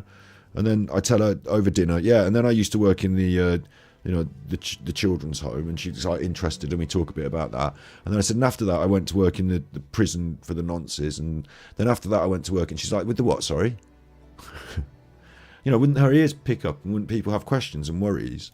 Like, not having to say that because I never did it would be much better for me. I'd probably not want to do that. I mean, maybe he didn't, maybe he was just being open-minded, maybe it was an economic thing, maybe he just needed the money and like was put into a difficult position. I mean, I get it, but I have to say it, don't I? Fire alarm went off and everyone had to go outside. Now, I'd always had this barrier of, they were in the dining room, I was in the kitchen, and there was just a small kind of hatch, so they could have got in. But you'd fucking... But what they didn't know is that when I opened my hatch up, just to the right of me, I had a big cling film roll. Behind it, I had a massive knife, just stored there, just in case. In case someone tried to climb in and you were going to knife them to death, and then wrap them in cling film, put them in the fridge. To the panic button, I always had that there. So I had this protection. Not only did I have the protection of doing a different room, I had the hatch so I could act quickly, but I also had the panic button and I had the knife. Now the alarm. I'd have gone with slamming the hatch down. Like, what if you in the process of climbing over, you're not getting over, like, unless they all mob you. Like if they all mob you, I mean, oh my god, what am I even imagining now? That's going to be a nightmare I don't want to fucking think about, isn't it? So I'm not going to think about it. We'll ignore that as a potential possibility. But I'm thinking like small hatch, slam it down, deal with the one that, like, they're not in a very, like, you've got all the ground, like, you know, you've got the solid ground there up on the, like, you smash them about, close the hatch, press the button, probably press the button first. Or there's the other option, like I said, you know, you're not trapped, I'm not trapped in here with you, you're trapped in here with me. Is like, you've opened up the door now, you've done that, maybe grab that one, drag them in, slam the hatch. So you've got this button, you've got 10 minutes to press it, because, like, I've got a great big boiling pot of XYZ over there. Like, I can do you one of those special eggs with the thing on it. I went off one day, and we all had to go outside, and this was the first time that I was kind of with them. I went outside, and you tend to find that, because like I said, they weren't all paedophiles, but if... They're all paedophiles. It's the fucking nonce house. Like, this... They're not all in prison for exactly the crime of paedophile, are they? Not every one of them, no, I guess. But, like, you don't know what they're all in prison for. So if it was me... Hang on, where's my background music gone? Where's my background music gone? If it was me, I would rather just assume that they were all paedophiles and treat them all as such, because I don't know any of them, and I'm not intending to get to know any of them. All I'm intending to do is just, like, cook the fucking waffles and leave.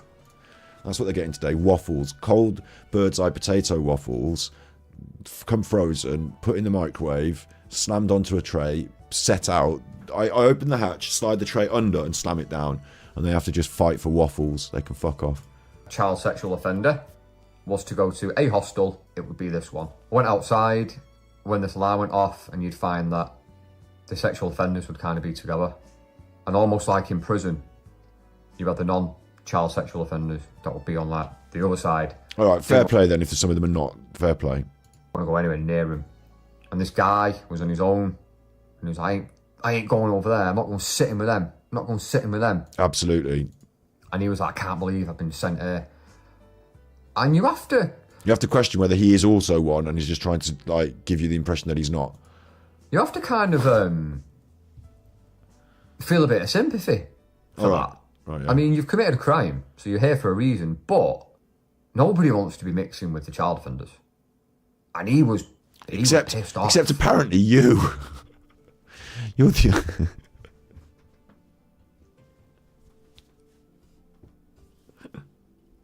Don't start me. It's what he said earlier about, you know, talking to them earlier, didn't he? He was chatting to them and talking to them. That's all I meant.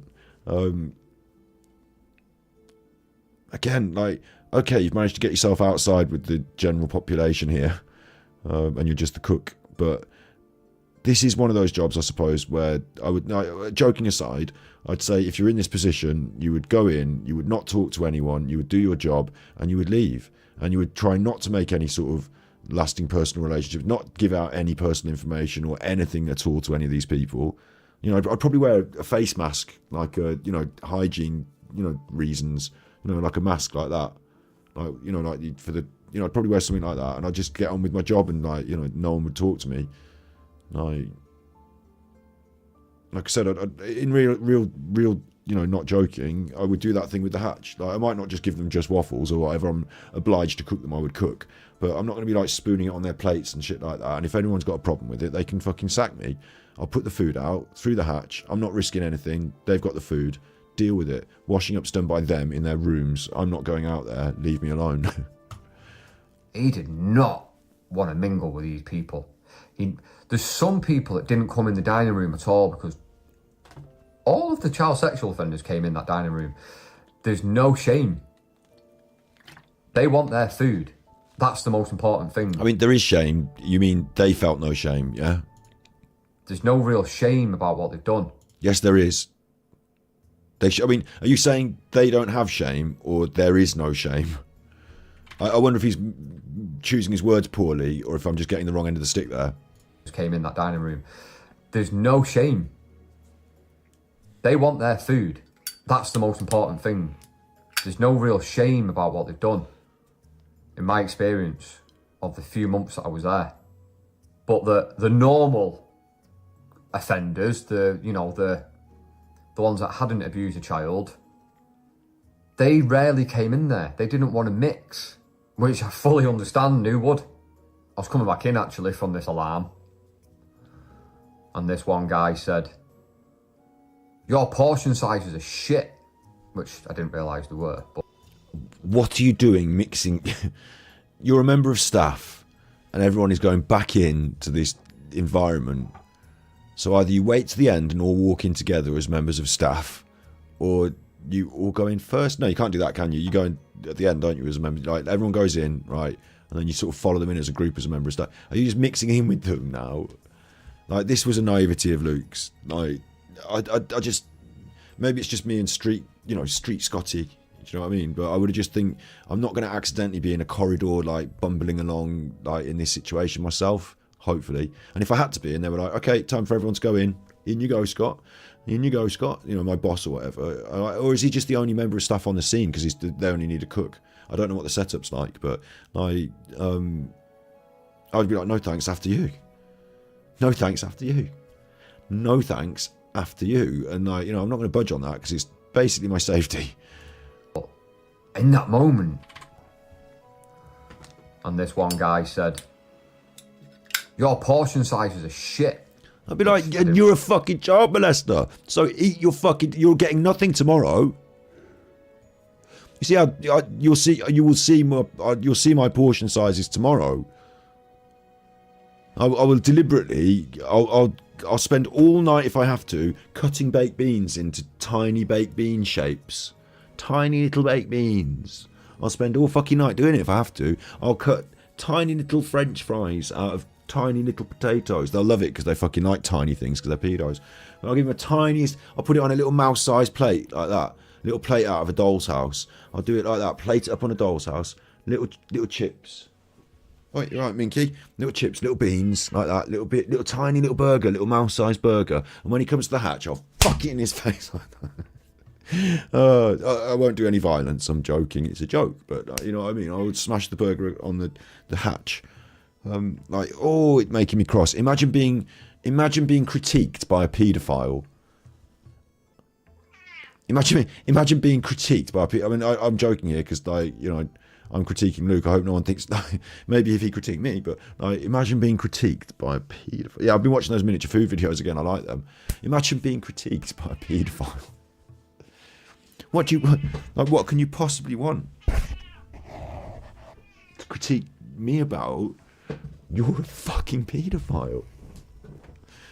I mean, the only thing you could possibly have any, critique is giving me tips on I'm not noncing the kids enough or whatever. But obviously, do you know what I mean? Like, you're a paedophile in a prison situation.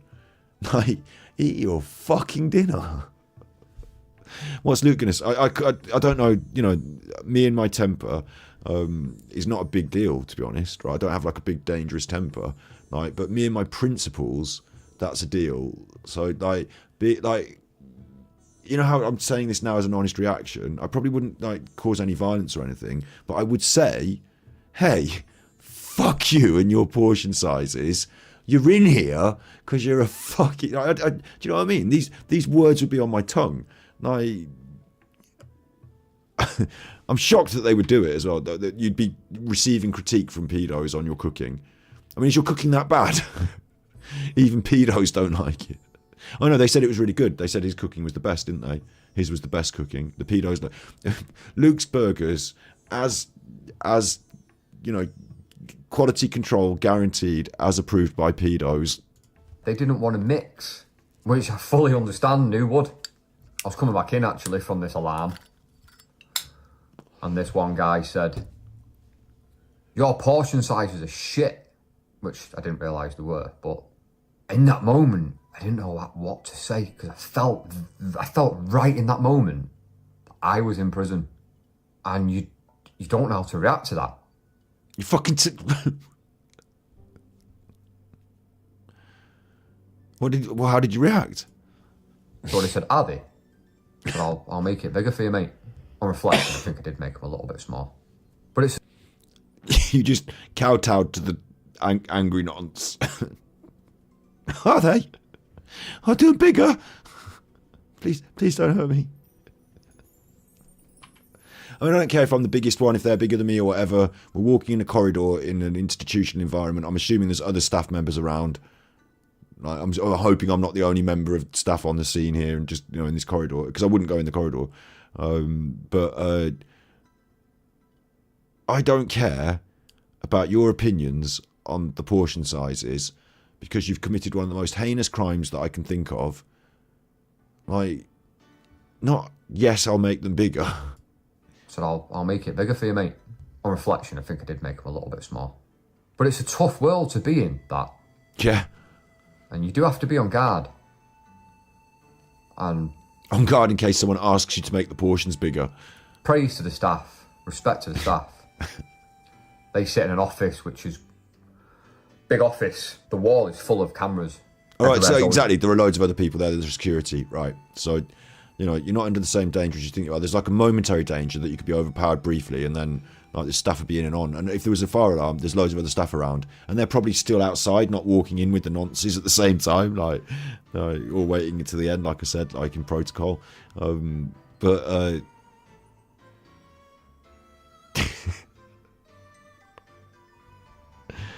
Oh my god. This has gone somewhere else tonight, hasn't it? This, which is big office. The wall is full of cameras. Everywhere's always being watched. I did 3 months in these hostels, and a lot of people came through the door because obviously, like, they're only there for 3 months, and I did 3 months. So as I got towards the end, everybody'd kind of gone, and then a new wave had come in, and I'd see the new people, and just focusing on this paedophile one. That's where I did most of my work, and that was where I got to learn. Class of 96. The most. And I almost treated it like a... What do you mean I got to learn the most? This is the sort of thing that, like, I mean, obviously I'm not saying Luke's a paedophile, but you don't want to be on the internet saying that you've learned a lot of stuff from pedos. Like, it makes it sound like you're part of, like, some clandestine pedo ring and you've learned the techniques and secret tricks of the pedo, doesn't it?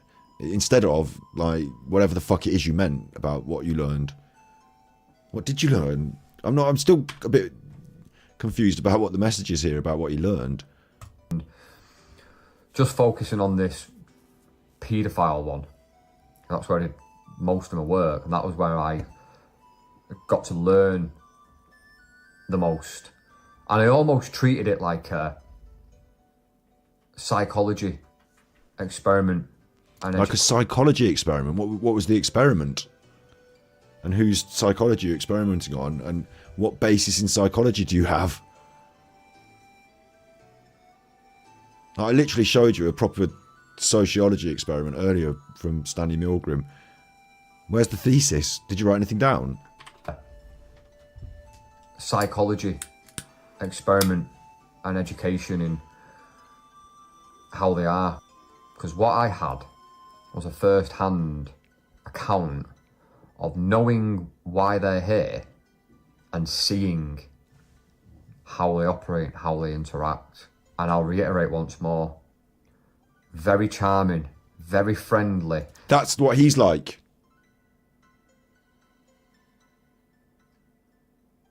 Can it not be said that Luke himself is charming and friendly to his audience in the comments, in his community posts? Is Luke charming?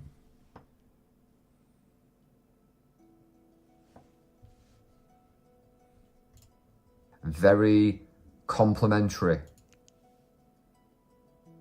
Let's get Rustic Rach to 1,000 subs. She's really brilliant. Very complimentary. He does that. He does that, doesn't he? Let's have just positivity on the channel. Let's all be positive. It's very complimentary. Very nice on the face of it. Yeah. Tick, tick, tick. Yeah. You can see how children can get groomed. Scary. Minky. I went in, protected myself, Minky. Did my job. Didn't judge externally, although I had my thoughts. Made their meal. What do you mean you didn't judge externally? What does that even mean?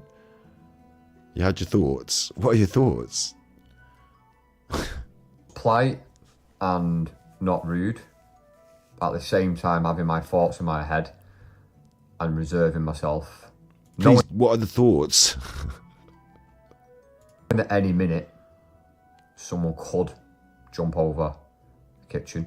At one point, you know, things go through your mind. Like, you think, what if they team up together and... Yeah, definitely. And like this hatch and the size of the hatch is really important to me at this juncture. And I'm saying as well that I would have, like, you know, countermeasures in place. I'd say no one's allowed to come near the hatch, like one at a time near the hatch for a start.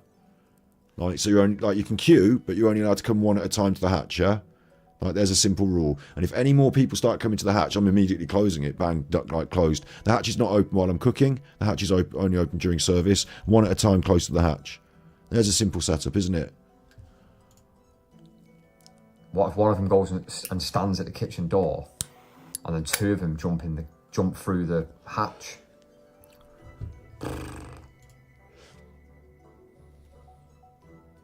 You had a bigger story to tell them, wouldn't you?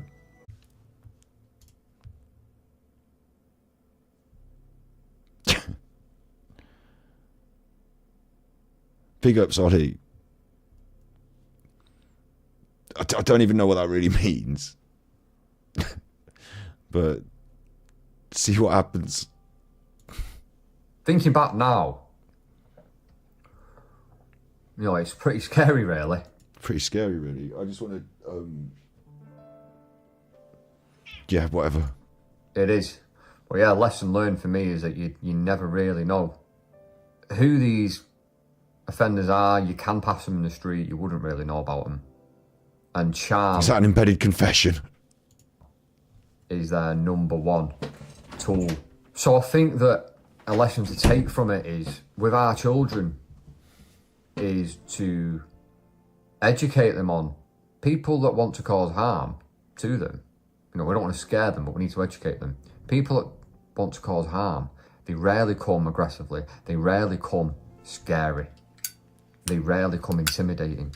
They come with a smile on their face, with charm, and with what seems to be like kindness. That's you, Luke. That's my perception of you. You mean me harm, but you come with a smile on your face. The man wears a mask, but you don't see the knife. Like,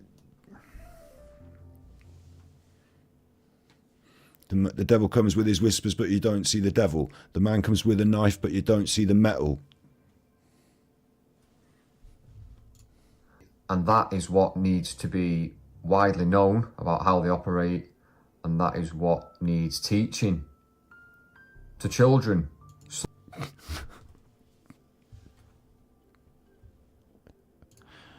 Ollie, you're right, because the overt sexual content of your messages will get you removed. It's not just a mistake in, you know, in the language there. It will get you removed, so you're welcome to stay, but the repeated use of the word cum is just distasteful, especially when we're talking about nonces in this way. So careful, like, you were a new chatter and you've jumped straight in with the hard, like, strange. So I get a funny vibe from you, so I'll just tell you straight, and then you've got time to, like, remedy that if you want, or don't. Slowly and subtly, as they grow up. You can imagine the fear with children when they do get groomed, they do get sucked in, they do get charmed, when the offender turns on them. How scary. So you've learned about how to groom kids from the nonces, and now you think we should teach that to the kids so they don't get groomed by nonces. Got it. That is. It probably is the worst crime. When I worked in child support, I know about children that have been groomed. Yeah, which is why the lack of any emotion across your face here, like the sort of, like the lack of the, I'm getting a screenshot from this one, but the lack of like it feels like there's a real something missing vibe to this, like a sense of authenticity that, like, you just, as a human, you just, like, for me, like, someone asked me to do a body language read on these, and, like, you know, maybe I'll go back and do a body language read on them, but to me as a human, there's a sort of sense of authenticity that's missing. And abused. It never ever leaves them. Some kids blame themselves. Innocence is stolen. And it causes all sorts of problems like drugs and alcohol and being promiscuous. Depression, anxiety, hating on yourself. I've had 2 experiences in the world of paedophiles and child abusers. I've worked with the children in the children's homes that have been abused and groomed. And I've worked in the prison halfway houses, the bail hostels, where the offenders do their probation. They're not nice experiences, but I feel like I'm better for them. I'm more educated for it. These videos didn't show a massive sense of that, did they? They showed either extreme naivety or a sense of like inappropriateness and self-centeredness about the whole affair, in my opinion. And I can use my channel now to try and, you know, share a bit of what I've learned with you guys. Just did, yeah. Anyway, that's my experience working in the bail hostels. If you do enjoy the content, hit like. Like just helps the video to get seen by more people. Leave a comment. I always like to... Talking about abuse and paedophiles is not going to get algorithmically suggested on YouTube. Like, you will be tough to fight the YouTube system with likes when we've just spent the last fucking... Like, how long have I been talking about this now? It's like 5 hours. We've just spent the last 5 hours talking about nonsense. Interact and subscribe to the channel. Big month coming up. I've said it a few times now, but it really is a big month coming up for the channel. Keep an eye out for some big videos, and I will see you in the next one. Peace out. Peace out. Take a piece out of that and throw it in the bin. I'm not going to watch any more of him tonight, but like, who knows what's on the rest of them. I mean, that one does have Jimmy Savile as a thumbnail, so like, what's he like? How could, like, this is baffling me? Yeah, baffled is how can you go on and say like it's about professionalism, it's the worst crime, but you're just going to be professional, you're going to do your job, you know. And they were quite talkative, and we got chatting, and then used the picture of Jimmy Savile, and like Jimmy Savile's like the worst sex crimer. You know, he didn't even get caught for it, so he never went in the hostels. But like, you know, he's like the worst kind of horrible, evil sex crimer. Like, why are you using him on the thumbnail? What are you saying about the people that you worked with and fed? What are you saying about them? That they're all Jimmy Saviles, and that like I don't know how you connect the context of the Jimmy Savile thing. Big up, sorry. This is serious. Yeah, this is relatively serious, isn't it? I don't know why you keep using swear words in the thing, but like, this is relatively serious. Also, it's kind of funny as well, and it's fair comment on YouTube. If this man's going to make these videos and talk about these things, I'm fair to make what is reasonable comment on YouTube. I'm not wishing Luke any alarm or distress. It's not a harassment campaign against Luke. I don't even think Luke, you know, he doesn't need to watch this. This is going on my Twitch stream to my audience at quiet night time, and I'll upload it to YouTube, and it will go to my audience on YouTube, and Luke can choose not to watch it if he wants. I've never left him a comment on his stuff. I'm not leaving him any, you know, comments on his stuff. Now I just watched that. I didn't leave him a comment. No, I'm not trying to harass him. So there you go. It turns out Luke's not doing anything tonight again. So, and I'm not on Luke watch. You know, obviously we're doing our own streams. This hasn't distracted me from the Nicola Bulley case. I do like to not just focus on that stuff all the time. So yeah, well, I can edit for the abrupt ending if you want. I can, like, because I don't think I did put a proper ending on, you know. Do you want me to edit? Like, if you've enjoyed the show, then please consider giving me a tippy, you massive chuffer.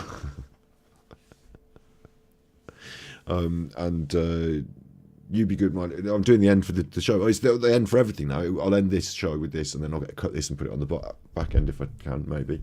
So, good night. You've been good.